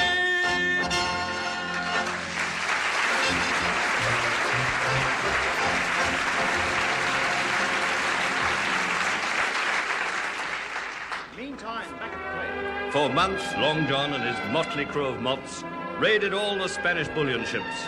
In a fury, King Alfonso of Spain sent a threatening reply-paid letter to Queen Elizabeth, threatening to declare war on England. She replied, I may only have the frail body of a woman, but I have the heart, legs, and face of a man. What say you, be Dukes of Essex and Kent? I say this, milady. Can a lady with a wooden leg change a pound note? Can a lady with a wooden leg change a pound note? Yea. Nay. Why not? She's only got half a knicker.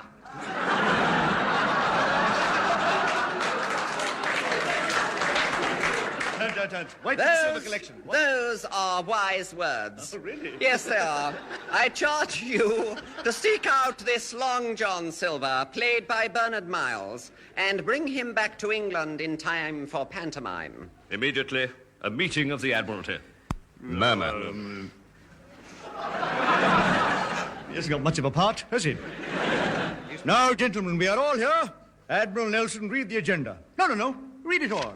We have a request from the Royal Geographical Society for £10,000 in their efforts to prove that apart from Jane Mansfield and Sophia Loren, the rest of the world is flat.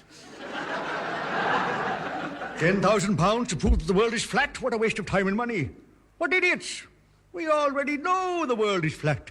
I read it on a cigarette card the other day. Come in. Thank you, sir. This parcel has just arrived by Morse code. Open it.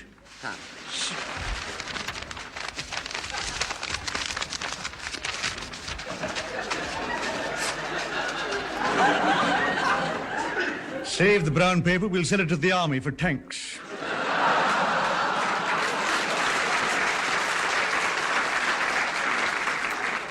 Wait a minute. Good heavens, it's a carrier pigeon addressed to us. And there's a leg strapped to its message. Read the leg. Urgent. Long John Silver in pirate ship planning to raid sea lanes. Intercept him and destroy. Signed, Lord Louis Fleabitten. P.S. If this message is in danger of falling into enemy hands, swallow the pigeon with chips.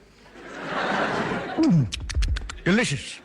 Gentlemen, silence for that joke and the next scene, which takes place on HMS Warship, setting sail to bring Long John back to the gallows. In command was Commander Lawnmower R.N., hero and mother.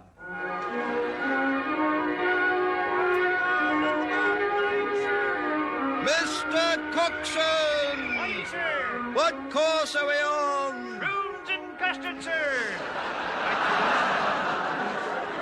Stand by for heavy wind.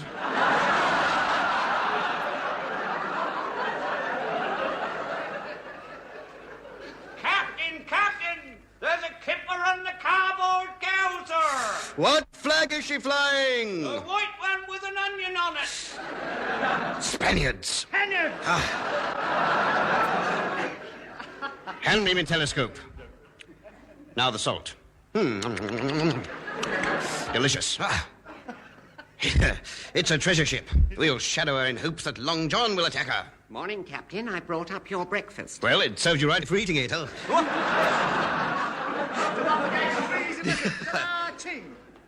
Mr. Cox, tell all the officers to meet me in the wardrobe on page 9. Will you be long, sir? About 5 feet 11 inches. The wardrobe. Gentlemen, you all know why I've called this meeting. No, I didn't know. Oh, well, don't worry, I'll think of something. Let's start with I Spy. Jolly good. I've always liked that. I spy with my little eye something beginning with P. Porthole. Oh, is there a P in Porthole? In my cabin there is. Gentlemen, it's 2 cuckoos past it. Time to open the scene orders. Mr. Cox? Yes. Oh, good God. Oh, good God. Oh. Keep going, we're under time. Napoleon has proclaimed himself Emperor of France and Josephine. Oh, Mother. Snow on high ground, rain in places. Good, we must prepare the ship for action! Aye, man, aye, aye. Ear, ear, nose and throat specialist, sir.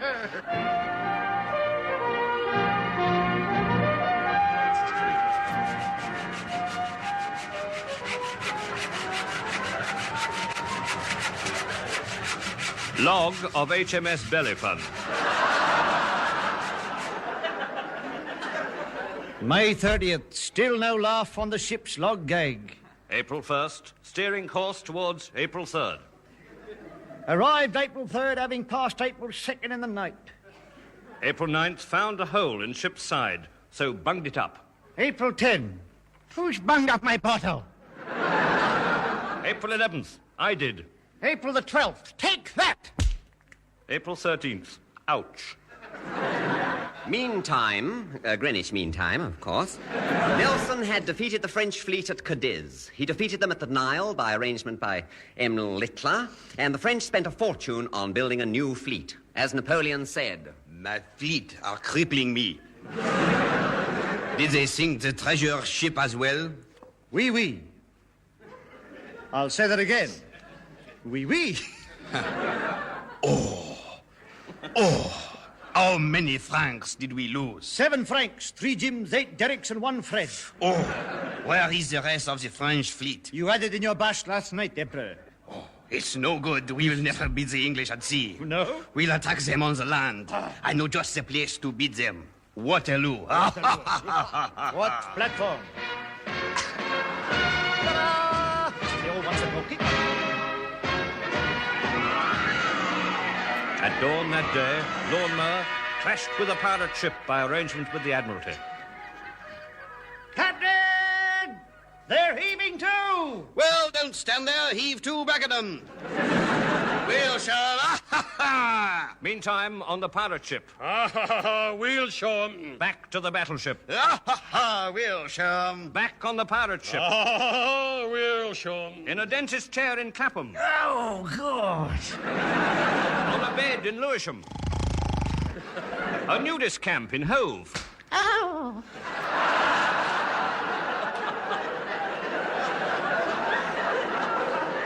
I was finding out what you like late in the program. We rejoin the Navy. Anyone who rejoins the Navy must be mad. At the crucial point where the pirate ship closes with HMS Bellyfun. Captain, here comes a cannonball! I'll see you after the ball is over. They're heaving too! Well, don't stand there. Heave to back at them. Wait a minute. We've had this one before. This is an encore, sir! Look, they're heading straight for us, sir! Oh, fools! Don't they know this is a one-way sea?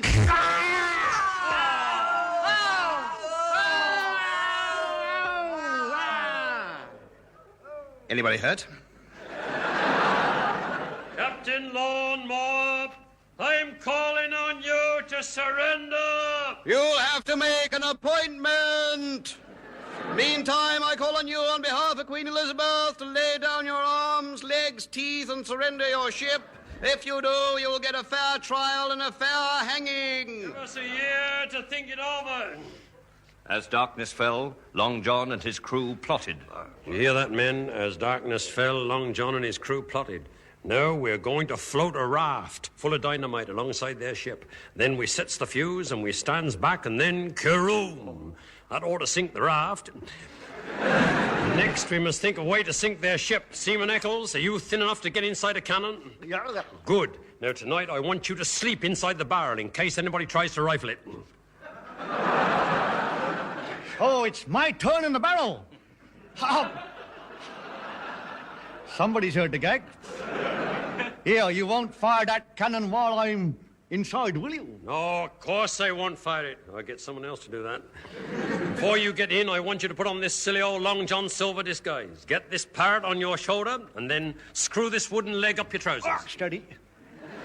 Wait a minute, I've already got 2 legs. There, any questions? Here, I keep falling down.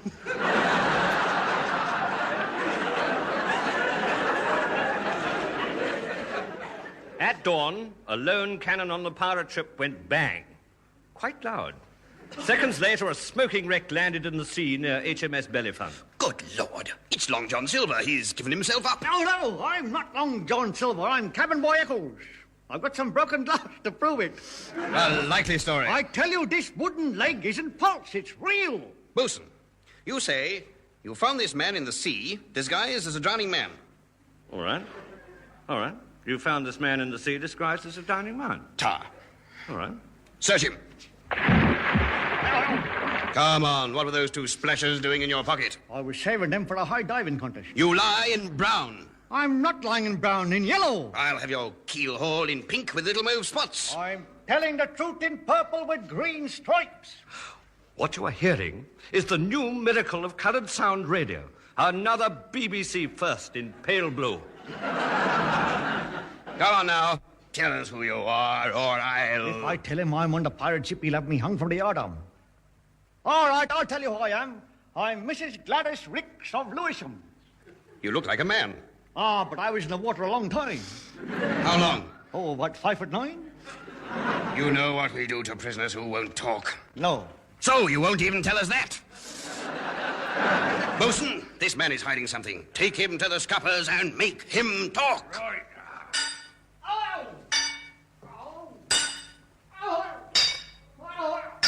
All night long, Eccles was beaten lightly with an iron bar and given 300 lashes on his wallet.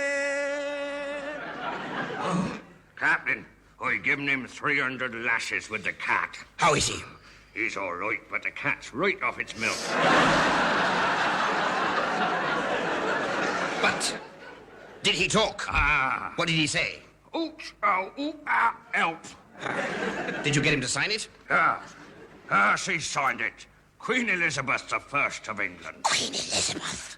Oh, Your Majesty, I'm sorry, Your Majesty. I thought you were another man. I didn't expect you to be so good-looking, but will you forgive me? I'll think about it, my subject. First thing I want you to do is to write out a certificate of forgiveness for Eccles, which I will sign. Very good. There, Your Majesty. There. Signed. Queen Elizabeth I. Good.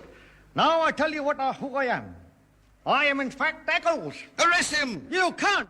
Why not? I have here a certificate of forgiveness, and it's signed by the Queen. Oh. Now, let me see. Gad, he's right. It's signed by the Queen. I'm sorry we suspected you. Well, shall we But done? meantime, on page 20, first-class pirate Long John had been captured, complete with one real leg. It's a murmur running around the court. Silence in court, silence in court. The court will rise and then come down again. Now then, Long John, you are accused of piracy from the high seas and the low B-flats. Have you anything to say? Yes. Anything else? No. Good. Let the persecution for the crown commence. Call the first witness! Call the first witness.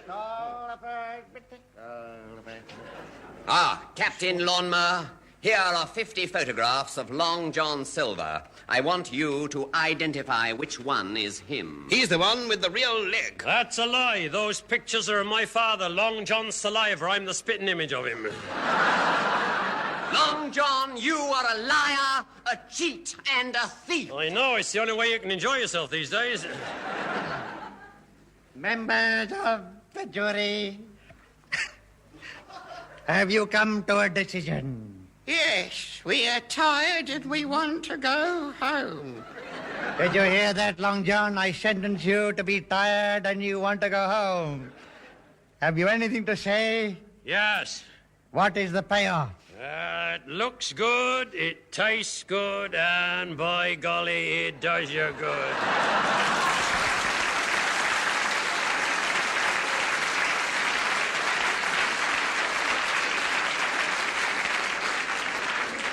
And now, folks, before we close down the Navy show, here's the star of the show, Philip LeBar, to say good night. Good night.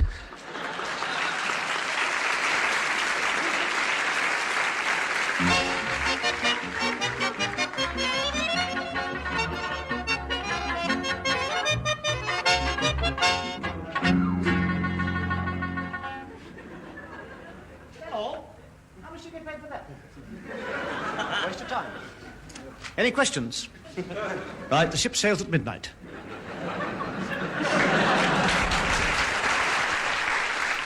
Next up is Harry Worth in Things Could Be Worse. This episode is called The Wedding. Harry Burlon Illingsworth, professionally known as Harry Worth, was an English comedy actor, comedian, and ventriloquist. Worth portrayed a charming, gentle, and genial character, totally bemused by life, creating comedic confusion wherever he went.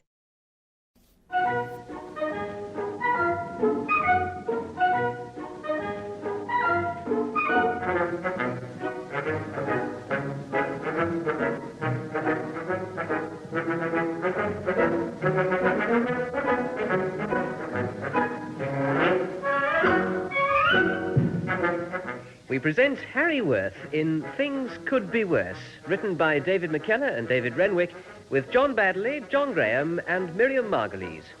Episode 9, The Wedding.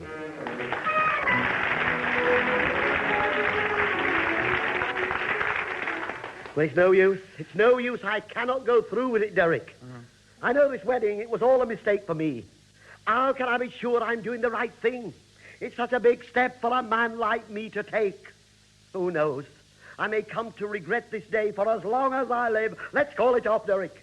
Phone the church, send a message to the bride. Tell them I don't want to do it. Harry? Yes? But I'm the one that's getting married.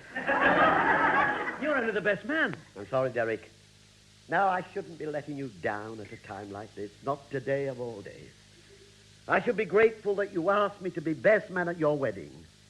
It's a tremendous honor. Yes, well, I'd like to think so, Harry. I mean, after all, you were always a great mate of my dad's, and since we have become great friends... Yes, and I appreciate your very generous gesture. I'm really delighted that you, your bride, and your mother thought me reliable and well-organized enough to do this job. Yes, well, I won't pretend there weren't arguments, of course. Mother did name a couple of people she said she would rather have as best man, but... Did she really? Such as? Ronald Biggs, Crippen, Mussolini. I mean, that's just a little joke, you see. She's got a great sense of humor, your mother. Yes. Look, listen, we've got now just about an hour before we've got to go to the church. Now, is everything ready? I mean, we haven't forgotten anything, have we? Please, I am the best man. The wedding arrangements are my job. Yes, and everything is under control. Yeah, and to make sure that everything goes like clockwork, I have compiled a list. Ah. Here it is. Number 1 on the list is 1 pound of broccoli and a new tin of Wizzo scouring powder. Yes. What do we need broccoli and scouring powder for? We don't. Well, what did you read it out for? It's on the list. What list? My shopping list.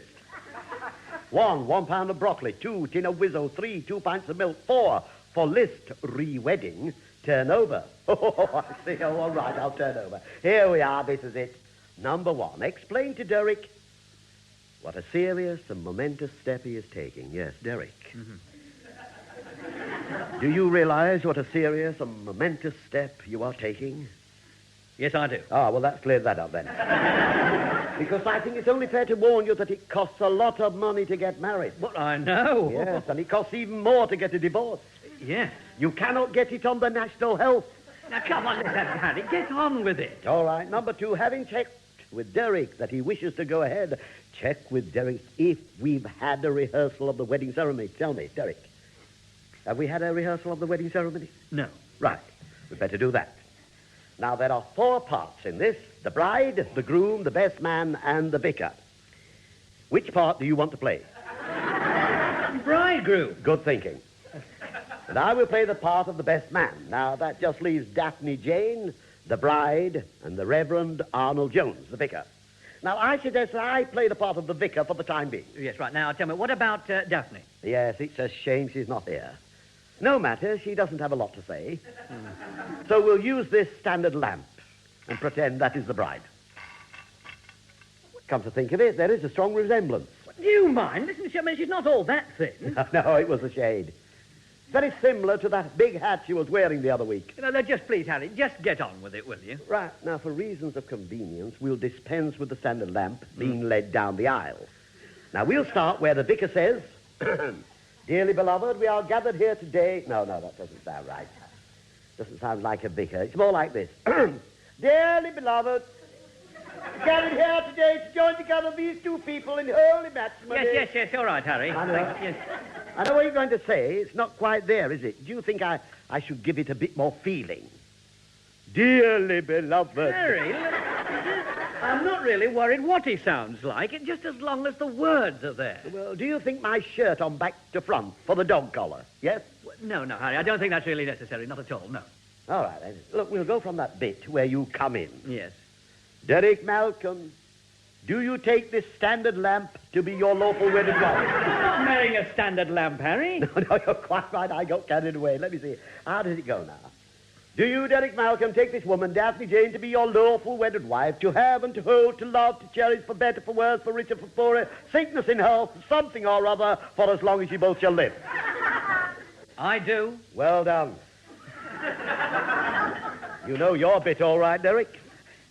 Would you like to run through it again, just to fix it in your mind? No, I think I can remember that, Harry. I mean, all I've got to say is, I do. Yes, but it is an emotional moment.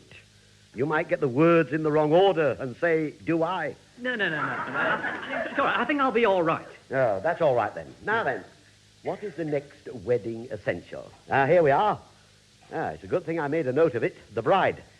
Yes, well, that is pretty essential, Harry, yes. The bride, yeah, it certainly is. Tell me, does she know about the wedding? No, I was hoping to surprise her, Harry. I thought, I might just spring it on her when she wasn't looking. What are you talking about? Of course she knows about it. Well, I'm glad about that, because you cannot be too careful. It's important that she knows the right time of the wedding. She might get mixed up in another service and get married to the wrong man. No doubt she'll be wearing one of those veils, and you can't always see what you're doing behind those veils, you know. Well, I wouldn't know. I mean, I don't wear them that often, really. Look, take it from me, Daphne knows all the details. Good. Very good. I like that. Talking about what is? You don't wear them very often. Well, hold on. Just get on with the list, Harry. Yeah, here we are. Taxi. Has it been booked? Answer, yes. Bridesmaids' presents. Have you bought them? Answer, yes. Bridesmaids' presents, I have bought them. You're still sure that those 2 toast racks are a good idea, Harry? These toast racks are always a safe gift at a wedding, Derek. Yes, I know, but I mean, the bridesmaids, they are only 10 years old. Yeah. They both eat toast. That's it. I take great pains to get everything right for this wedding, you know. Go about it in a clear, methodical way. You cannot go wrong. There's nothing worse than those people who get all ruffled, run round everywhere, panicking all the time. All right, that's it. It's all off. It's finished. The wedding is off. You can forget about the whole thing. That's it. It's over. See what I mean? That's the type of person I'm talking about. Mother, what has happened? I cannot find my eyebrow pencil. That's it, it's off. It's all off. Don't get alarmed, Mrs. Wyatt. Be calm, stay cool and collected. Cool and collected? That is what I said. You think I could turn up at the church with my eyes like this?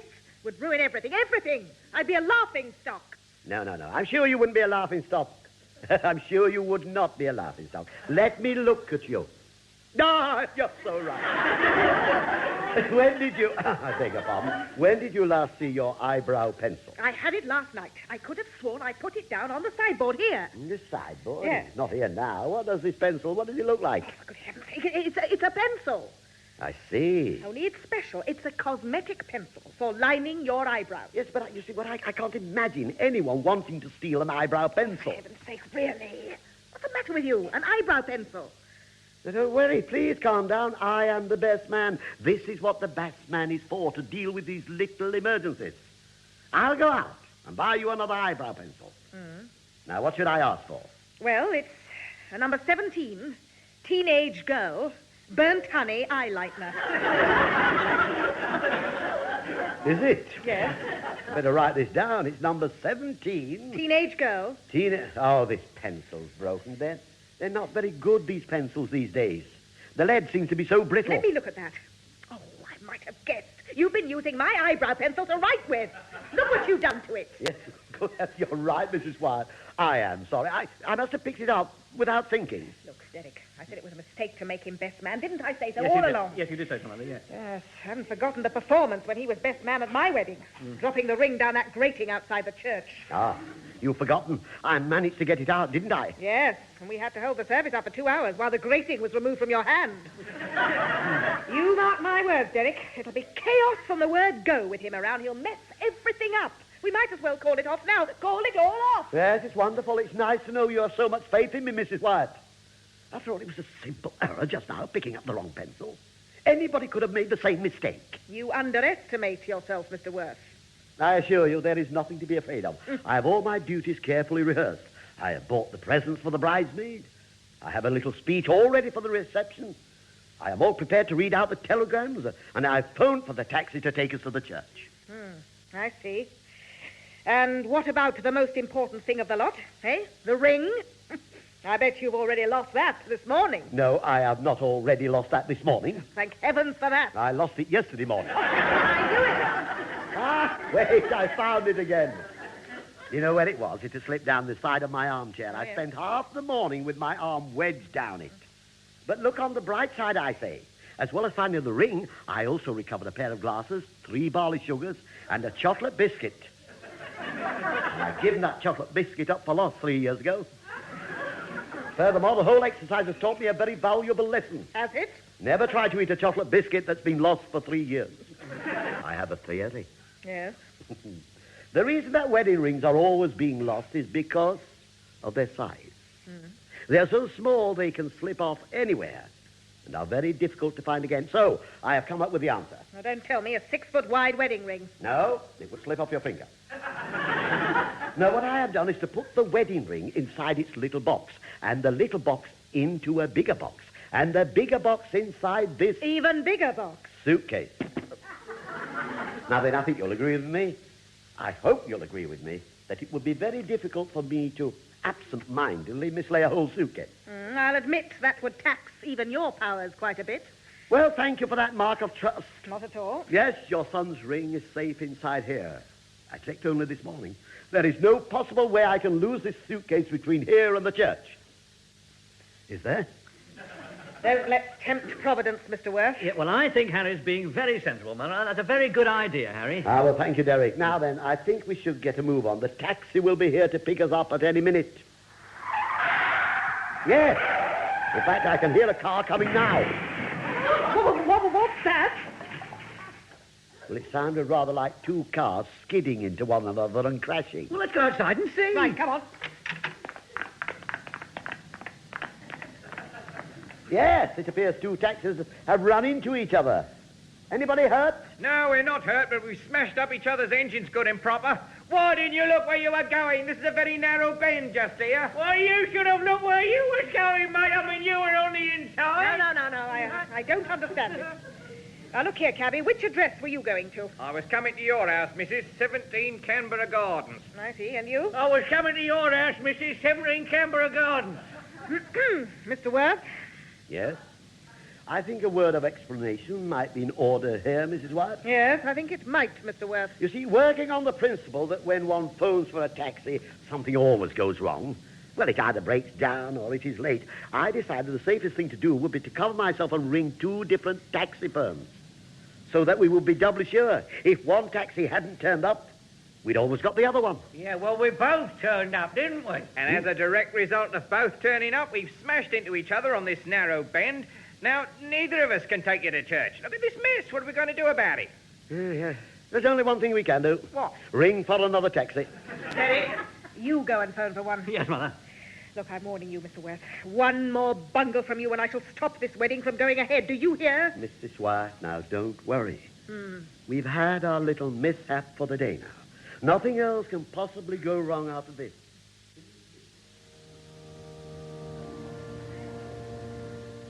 Well, here we are, Derek. Yes. We're about a quarter of an hour early. We made it in very good time. Yes, Harry. Yes? I think you're meant to sit on this side of the aisle. Oh, right. I'll come over. Yeah. I think we shall be all right now. Yes, have you got the ring? Thank you for reminding me. It's still in the suitcase. The vicar let me put it in the vestry. I'll just pop through and get the ring out. Won't worry, I will be a second. Here, Derek. Yes, what is it, Mother? Where's he gone to now, that Worth man? Right, he's just popped into the vestry. Oh, he hasn't lost the ring, has he? But no, of course he hasn't lost the ring, Mother, no. It's still in the suitcase, and the suitcase is in the vestry. Now, stop worrying. I've got every faith in Harry. That's what they said about the Titanic. Look, he's coming out again. Looks a bit worried. I bet he's lost it. Derek. Yes. A word in your ear. I knew it! Harry. You haven't lost the wedding ring, have you? No. I haven't lost the wedding ring. Yeah, oh, Mother, you see what I tell you? Of course, I knew Harry wouldn't let me down. Where is it then, Harry? I haven't lost the wedding ring. I'm afraid I've lost the other ring. What other ring? The ring on which I keep my keys, on which is the key which unlocks the suitcase. Inside which is the wedding ring. I knew it. I knew something would go wrong. I said it, Derek. I said it all along. It was just the same at my wedding. Please do not panic.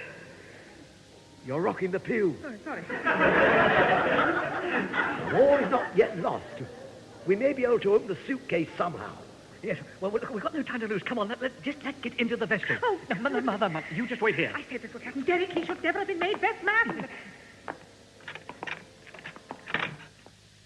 Now, you're sure this case won't open? No use. I remember clearly locking it up. And you have definitely lost your keyring? I've searched every pocket. It's gone. Harry, look, this is desperate. No, it is not. Harry, we have only got about 12 minutes before Daphne arrives. Daphne?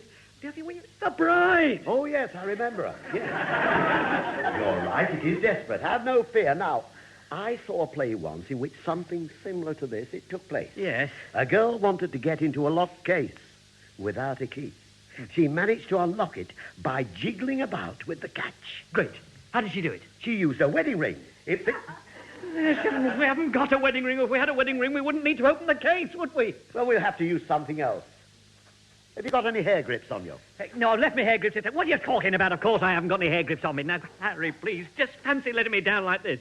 After me telling Mother that you could be trusted. Derek, now rest assured I will not let you down. We'll get this case open if it's the last thing we do.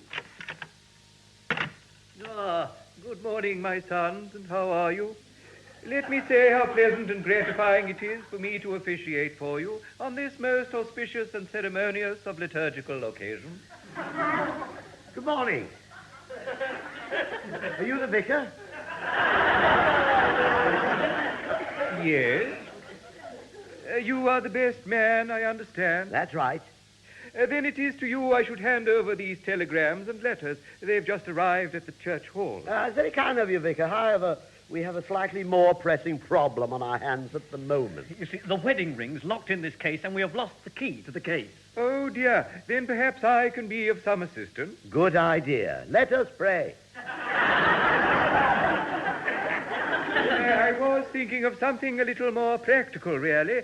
Can we not force the lock? Force the lock? How do you mean, force the lock? Well, if I had a 3-inch jemmy, a medium thick grain file, and a standard 2mm gauge crowbar, it would be no trouble, of course. Of course. Pardon? Oh, sorry, I just slipped into the criminal vernacular. That's the way burglars and safecrackers and people talk, I believe. I learned quite a lot when I was doing 6 months at Strangeways. 6 months at Strangeways? Derek, could I have a word? As prison chaplain, you understand. Oh. Yes. Well, to the best of my knowledge, Vicar, we don't have a 3-inch jemmy, thick grain crowbar, or 2mm file. Wait. We do have this penknife of mine. Let's see. There could be something on here which might help us. It has a blade, a bottle opener, thing for getting stones out of horses' hooves. They always put one of those on, don't they? Why? They can't be much good. You never see a horse carrying one around. What else have we got? Corkscrew, screwdriver, and a prong for cleaning out your pipe. None of which suggests itself as useful. Oh, just one moment. I have a packet of fuse wire here. Perhaps you could fiddle around in the lock with that. That's a good idea. Look, give it to me. I'll try, yes. My word. I shall be able to do something if I... Yes. There. Oh. Mr. Worth? Yes? I hate to interrupt. Not at all. What is it, Vicar? Shouldn't you take it out of the packet first? Look, I don't think it's going to work. I haven't got the knack anyway. How much longer have we got left, Derek? We've got about 6 minutes. Daphne will be here very soon. And I have to start the service on time. I've got a funeral at past. It wouldn't do if the two events clashed. You could end up getting married to... Yes, please. Let's get a move on then. I say, Vicar. Yes? I suppose there's no chance of leaving it in there, is there? You know, with this suitcase I thee wed. Quite out of the question, I'm afraid, Mr. Worth. Well, in that case, we'll have to cut it open. Look, put it onto the desk. I'll have a go with my penknife. Look, it's obvious. We're not going to cut that case open with that little thing. It's all blunt. You're right. 4 minutes left. Right, only one answer. The fire brigade. The fire brigade? The fire brigade. They're always good at getting people's heads out of the railings. What's that got to do with it? The principle is the same. They could force a lock. Have you a phone, Vicar? Just over there. Right. Leave everything to me. You two can get back out there into the church. Otherwise, people might start worrying that something is wrong. What do you mean there is something wrong? Of course. All the more reason why they might start worrying. Come on now. Off you go. Oh, very well. Yeah, but Harry, please, be quick. Yeah.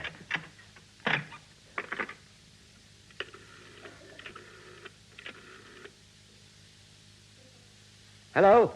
Emergency. Which service do you require? Fire, police, or ambulance? Fire, please. It's very urgent. Oh, where are you ringing from, caller? St. Martin's Church, West Street. And what was it again you wanted? Police? Fire. Pardon? Fire. Oh, dear, I'm sorry. The line's ever so bad. Fire, fire, fire! Oh, good heavens, good heavens. 1 moment, caller. I'm connecting you. Hello? Fire station, I have a call for you from a man at St. Martin's Church, West Street, who keeps shouting, fire, fire. Well, put him on, will you? You're through, caller. Hello? Is that the fire brigade? Yes, sir, that's St. Martin's Church, West Street, is it? Yes, that's right. All right, there's nothing to worry about, sir. Nothing to worry about. We're coming straight over. Oh, that's very kind of you. Now, listen to me very carefully, sir. Is there anybody there in the church at the moment? Oh, yes. It's packed full. Oh, good heavens. This could be a very difficult case for us. Oh, it certainly is a difficult case. The lock won't open, you see. You mean you can't get out of the door? Well, oh, no. There's nothing wrong with the door. Oh, thank goodness. Look, get everybody in that church outside as quickly as possible. Get everybody... Outside as quickly as possible. Oh, well, yes, if you say so. Well, of course I say so. The place is on fire. Oh, good heaven. Right, I will. Yes, straight away.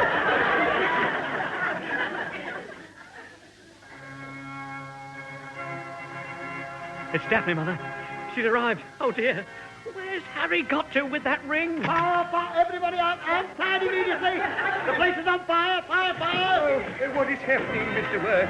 The fire brigade says this church is on fire. Everybody's got to get out straight away. I can't see any fire. Nor can I. But the fire brigade says there's a fire. And they're very experienced, you know. I wouldn't want to argue with them. Oh, he's quite right. Come on, everybody. If the fire service says we must get out, we must get out.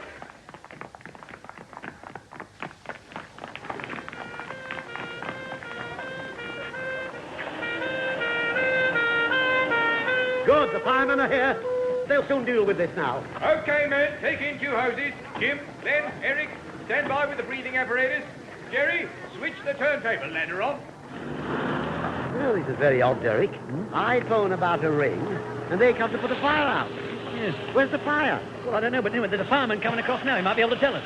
Which one of you was it I spoke to on the phone? It was me, officer. I'm the one you told about the fire. Yes, well, wait a minute. Let's get this right. I told you about the fire? That's right. No, it isn't right. You rang to tell us about the fire. No, I didn't even know about the fire until you told me. Well, I didn't tell you. Yes, you did. How could I have told you about the fire when there isn't a fire? My men have just been inside. There's no fire at this church at all. Then, with respect, officer, why did you tell me there was? Well, I didn't tell you there was. You told us. The operator who put you through said you'd rung her up from St. Martin's Church shouting fire, fire. That was because I wanted the fire brigade.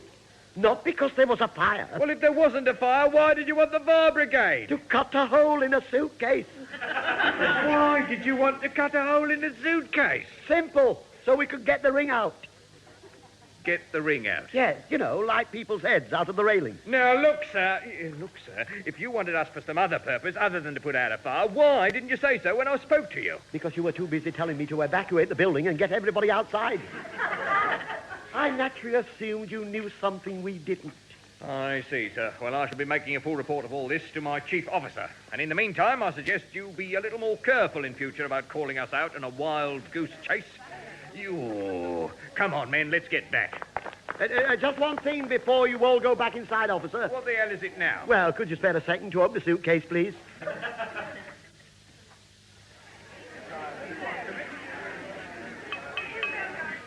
Ladies and gentlemen, thank you.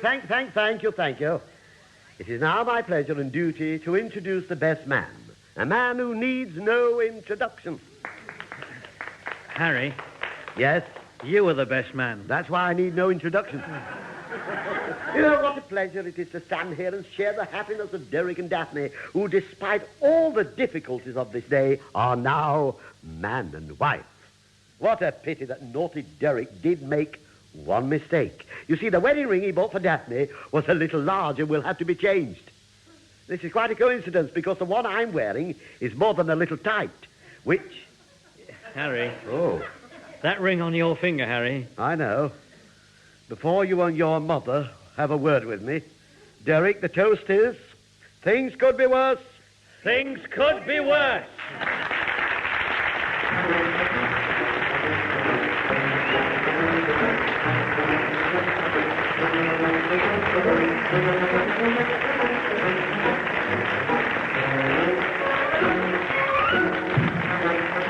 Things Could Be Worse starred Harry Worth with John Baddeley, John Graham and Miriam Margolyes. The script was written by David McKellar and David Renwick, and the programme produced by Simon Brett.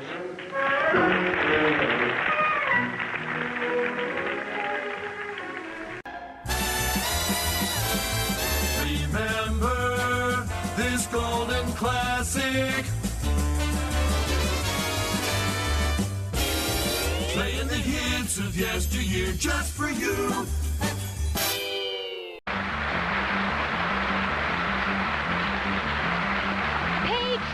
Page 10, the week's record releases with High Five. Well, this week has brought a variety of various records.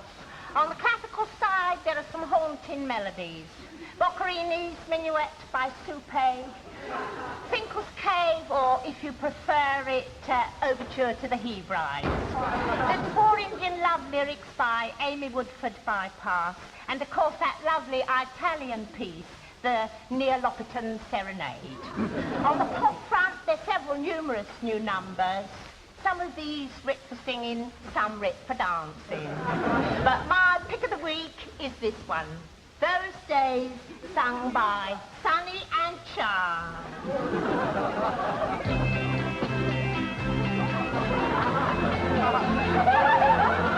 Now down on the farm, everything that you did, it seems so right somehow.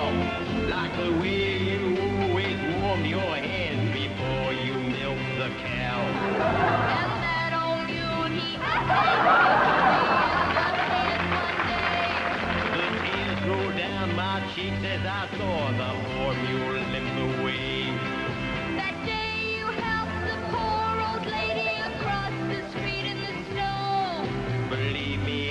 wasn't easy. She didn't wanna go. I said I didn't smoke or drink and that necking was unwise. I said, what do you do then? And you answered, I'll tell lies. Ah, but those days are far behind me. They're in the long ago. They only serve to remind me just how I love you so.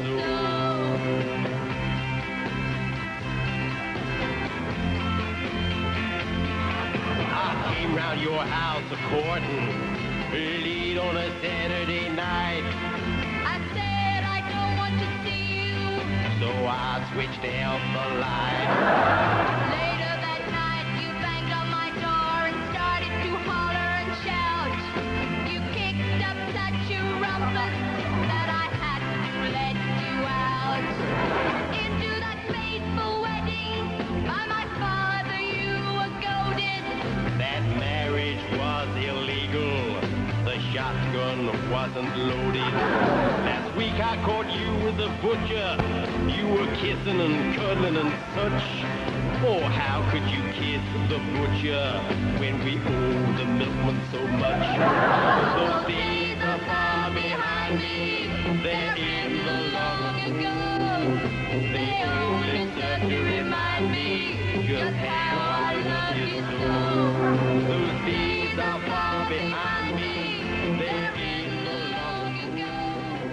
They only serve to remind me just how I love you so.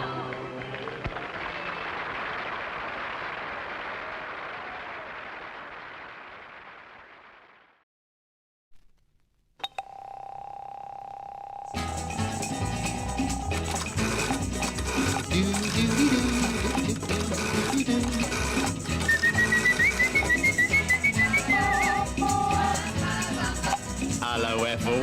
Last night, eh? Oh, hello, Mr. Rogers. Could I speak to Ethel, please? Thank you. Is that my darling Ethel? Is that the girl I held in my arms last night, the little angel who filled me with wild delight? Oh, don't be like that, Ethel. I wasn't all that late. Well, you said be there at 7. I was there by 8:30. Well, I went home to change my clothes, dear. I thought I'd wear that suit that you always like. You know, the one I scrounged off your brother Mike. And when at last I met you outside the hippodrome, Well, I found that in my haste I gone and left my wallet home. And that is why you had to pay, dear. Well, you always have to pay to get in the flicks, and I'm sorry that it cost you 14 and 6. oh, you mean that blue-eyed blonde in red who sat down next to me? Well, I don't know who she was, love, it was far too dark to see. Oh, I may have played footsie with her and squeezed her hand a bit, but I done it quite subconscious, that's the side you always sit. I didn't want to go out with her. It's just my dear that as she got up to leave, the brooch that she was wearing caught on me sleeve. No, I went down to the kiosk to get you a bite to eat. Well, you said that you was hungry and you fancied something sweet. What, me flirt with the kiosk girl? Oh, don't be so unkind. It's just that she had such a lot of nice things and I couldn't make up my mind. Well, I knew we'd need enough to last with the big film yet to come, and that's why I took so long to get that packet of chewing gum. But when I took you back to my place, well, I thought you'd like to meet me old mum and dad, because you know you often said that you never had.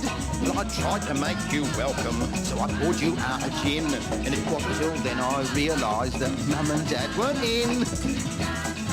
But when I switched the light up, well, I thought you said you wanted to watch TV, and in the dark it's much easier to see.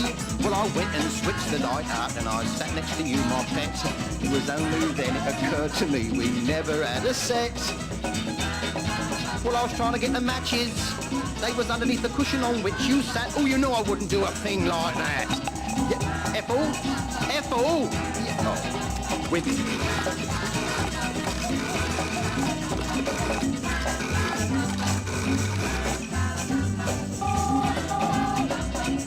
Hello, Phoebe. Here, fancy a giggle tomorrow night, eh? About 7. Yeah, bring your purse. No, not your brother purse. Look, I'll see you outside the Palais. No, I'll see you inside the Palais. Have you still got that motorbike? This is a show I have never heard of before. It's called The Milligan Papers. It was a radio comedy show, written by John Antrobus and starring Spike Milligan. First broadcast in 1987, it also featured Chris Lanham, John Bluthal, and Antrobus, and is often referred to as a goon show for the 80s. It was produced by Paul Spencer. Now forward young John McLeod with one of his numerous character voices of one. This is the voice of a monarchy's case spot. It can't be. Yes, it is. 40-year-old electrician. What a shock. Now then, read on from Monarchy's case spot, 40-year-old electrician. It's question time in sunny Sydney. This week, Artie Sprite answers harrowing questions with harrowing answers. Number 1. Dear Auntie Milligan, I'm a middle-aged woman. Give it up, there's no future in it. Next, customer, please. Is it true that bad eyesight can cause you to lose teeth? Bad eyes can cause loss of teeth. Here is a Sydney dentist to testify.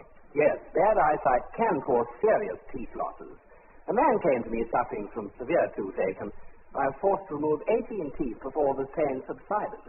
This would never have happened had I had good eyesight.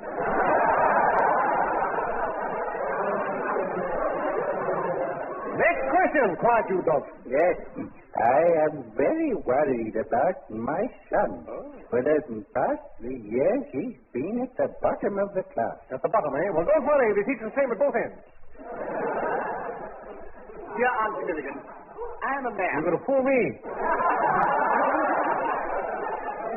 I'm a man of 21. I'm desperate. Well, hold this number. I want to know what's the best cure for baldness. Hair. Lots of hair. Now, I shall weave the prologue on this lot of old rubbish here. Hey, hey, ho. Yep. Tonight, the ABC presents the story of the unemptied dustbins of old Australia. Don't you think about this, folks?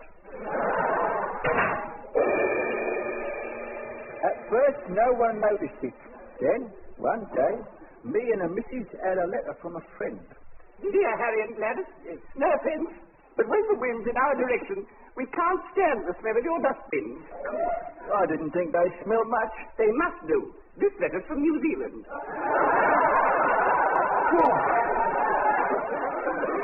Of course.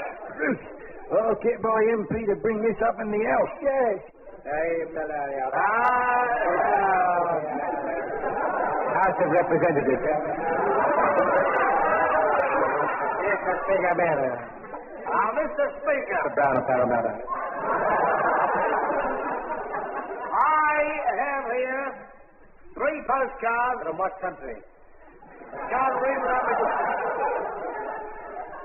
Several letters and 52 parcels of rubbish from angry constituents in my area. Oh, dear. I'll read one parcel to you. Dear Sir,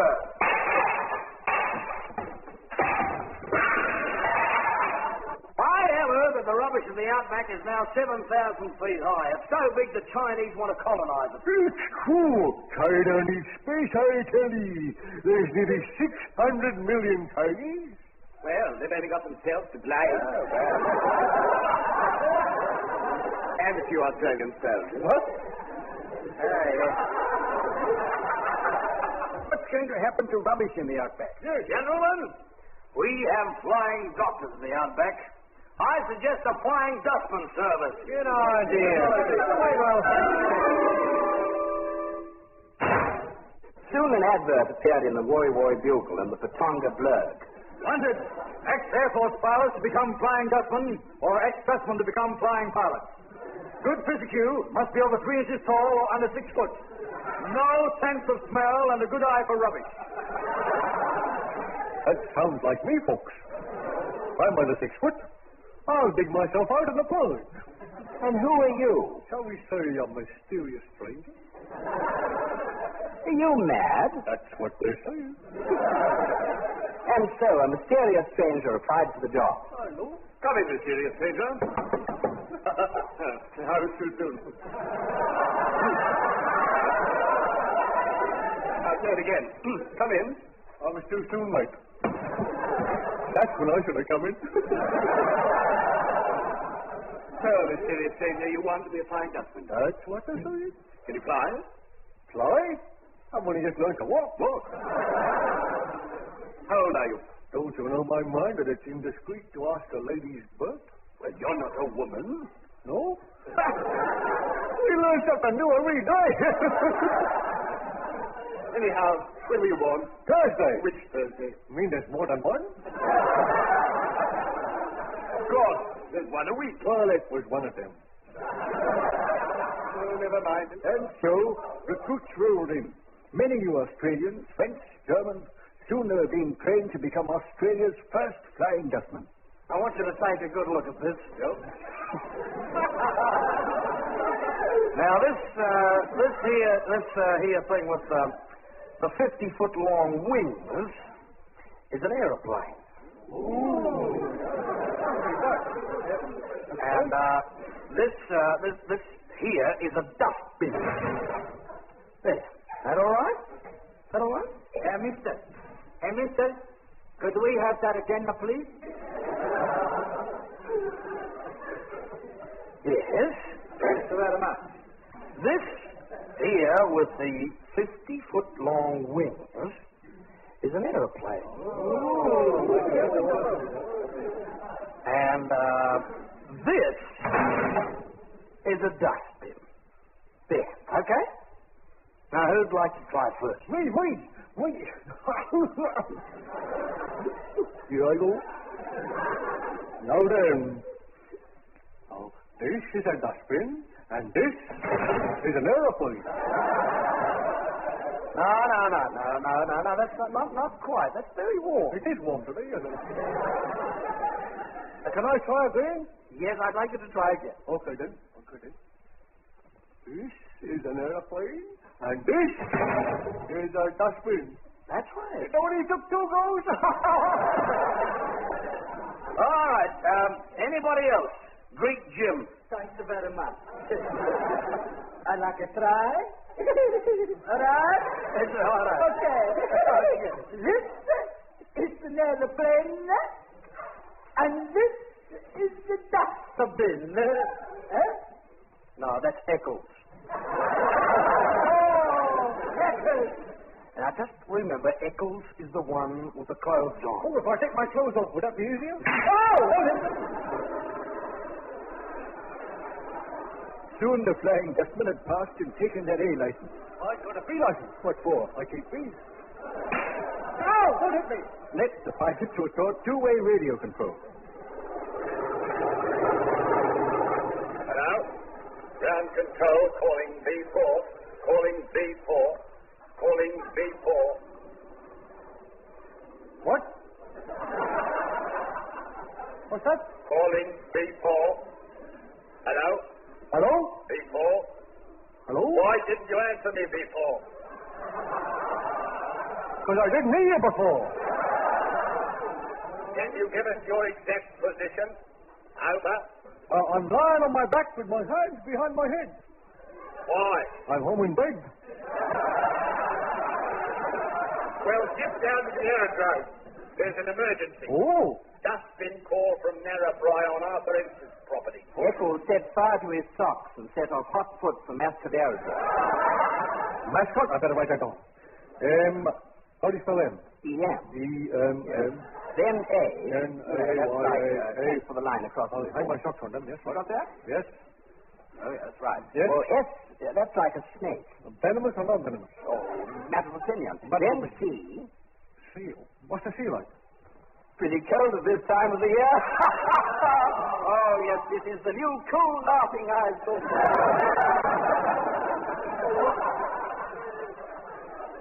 I'll try that on Greek Jim. Hello, Greek Jim. What's the matter, Spanish chum? How do you spell mascot? Mascot, huh? M-A-S-K-O-T. Why? Because it's pretty cold at this time of the year. Oh, there's something wrong there. Taxi! Good. Yes, mate. Wait. Where are you? On the loop. Mascot Aerodrome. I'll hang on to the differential. Hurry. All right.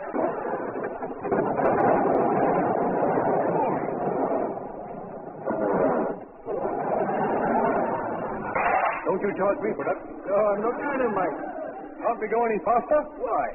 Well, that bloke painting white lines down the road, he's fast, that's right. Not my fault, Mike. You ain't on to the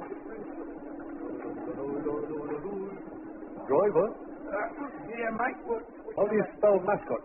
Mascot? Why? Because it's pretty cold in this time of the year. I'll get it right soon. I'll get it. I'll get it. Eccles and the crew of the Flying Dutchman are airborne, and fortunately for them, so is the plane. That chicken's flying pretty high. Eccles! Quick, Jim, we're over the Pacific. Oh. Stand by to dump the rubbish bin. Okay. Hey, look, Gus. Hey, Heckle. Heckle. You let him into it first. Huh? Go. Okay. All right. And now, 1, 2, 3,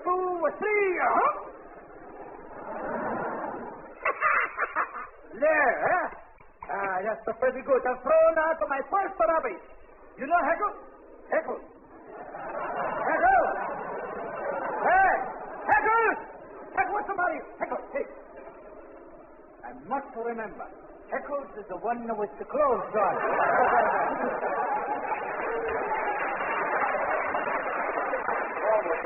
Meantime, Eccles is hurtling downwards and gathering speed.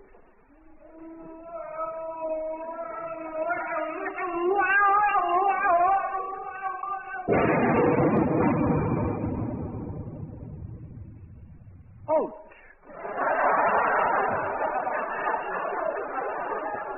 Damn it! Where did you come from? I've just been thrown out of an aeroplane. Sounds like good sense to me. Here. How do you spell mascot? Get off my ship, you ragged idiot. No, that's not the way. It's M. Get off my ship! I can't swim. Even better. Get off! Look, hello, look, Frank. Let's be pals. Let's be syndicate pals. Eh? Let's send a few telegrams to the Royal Yacht Club in London, eh? Look here, Philip, can I have to think about it till tomorrow? No, today.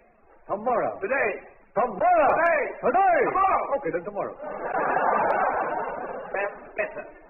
Meantime, steaming hairy twit, you see that sea? Yeah, but it's different from the sea in Mascot. Good. I want you to dive in and see if that sea is colder than the sea in Mascot. Go on. Off you go. No, you don't. You've moved that mast too often. Get outside. Go to over my team. You will lose the American Cup and the American Saucer as well.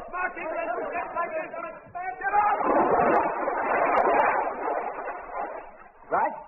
Now, listeners, this week's puzzle question. That's Splash. Was that Eccles diving into the sea voluntarily, or was he pushed in? No, I pushed him in.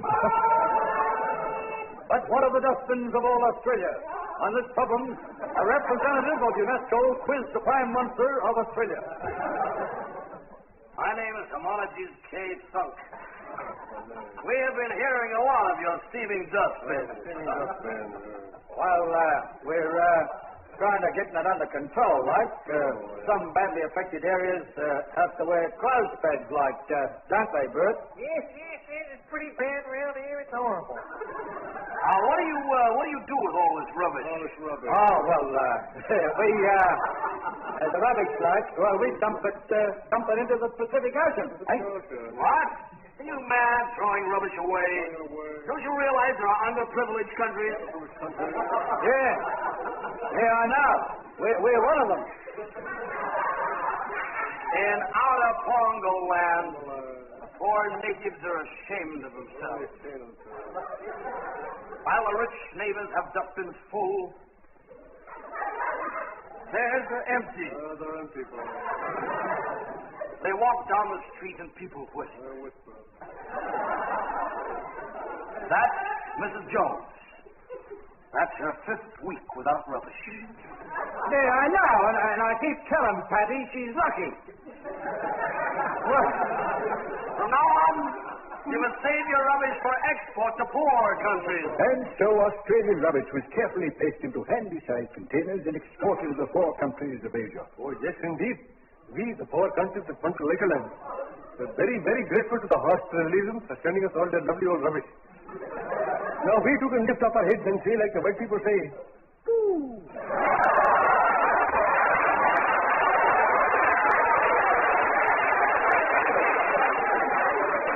Australian dustbins were flying all over the world. All the world. On the stock exchange, the price of rubbish went sky high. Rubbish was on sale everywhere. The country was stinking rich. And came the blow. But it went. Japan started to flood market with the cheap plastic rubbish.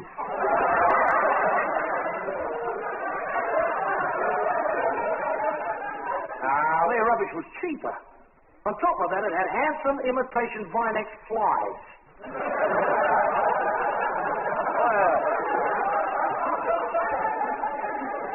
Some Sydney women prefer the Yes, well, more rubbish than never.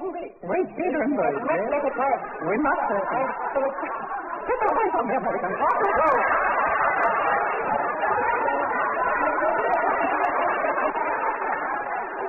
Yes, well, more rubbish has never looked better. They give away genuine Mickey Mouse artificial pearls with every old fish pond. Dear. We in Australia have to face it. If the women go on buying naughty Jap rubbish, Australian rubbish is going to lose its value. And that means another recession. The third this week. I had two in the bath this morning, if you can. The Prime Minister put a tariff wall up, 60 foot high, but the Japs all stood to one side and sang. So, customs gunboats were told to stop the smuggling ring that was operating with illegal Jap rubbish. So Captain Iso, R.A.N., set to sea in the Kennedy Study. On the scram, sir! Yes, you know, it was most frightful ball. There I was, standing by the quay, reading a posto, and some blasted kid rang the bell and crashed straight into the wall. However,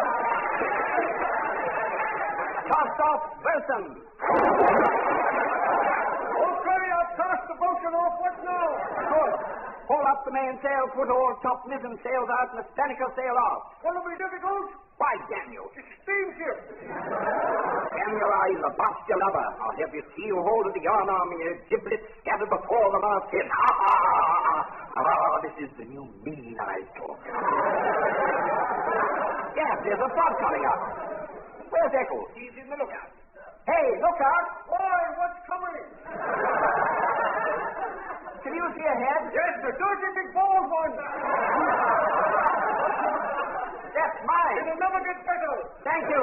Keep your eyes open for Jap smugglers. Oi, Captain. How do you spell muscular? Oh, shut up. Those damn Japs, we've got to stop them. Yes, they make fools of us. Nonsense. We were told long before they came along. Seaman Majesty Nasty. And little Magdalene, the new, Did you give that drunken fop 60 lashes with a cat? Aye. How is he? He's fine. With the cat's right off its milk.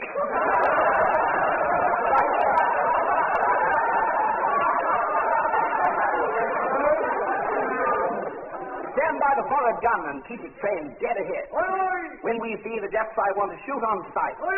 They won't catch me with my trousers down, sure as my name's Nelson. Nelson? But he only had one eye. You've got two. Yes, I'm twins. Oh, this is the new jocular devil-may-care eye. And me, jocular devil-may-care eye, sir. Message from the crow's nest. What? New laid eggs, 3 bob a dozen. Sir, this message has just arrived in a lady's stocking top. Oh, it must be from Thailand.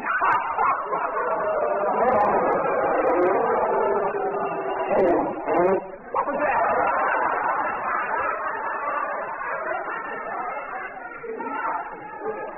Search me. Right, Eccles, searching for us.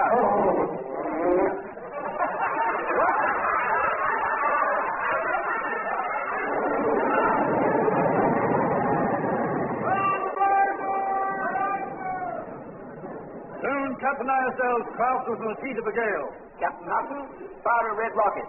Red rocket against the green sea? How utterly revolting. And now, folks, hold on to your seats. We give you a revolution in entertainment. Colored radio.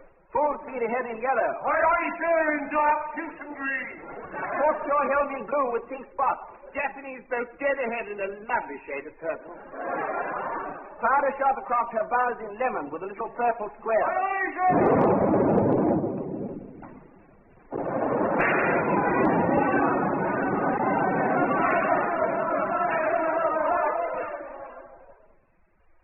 This morning, in heavy fog, an unknown vessel fired on and sank the P&O liner Canberra.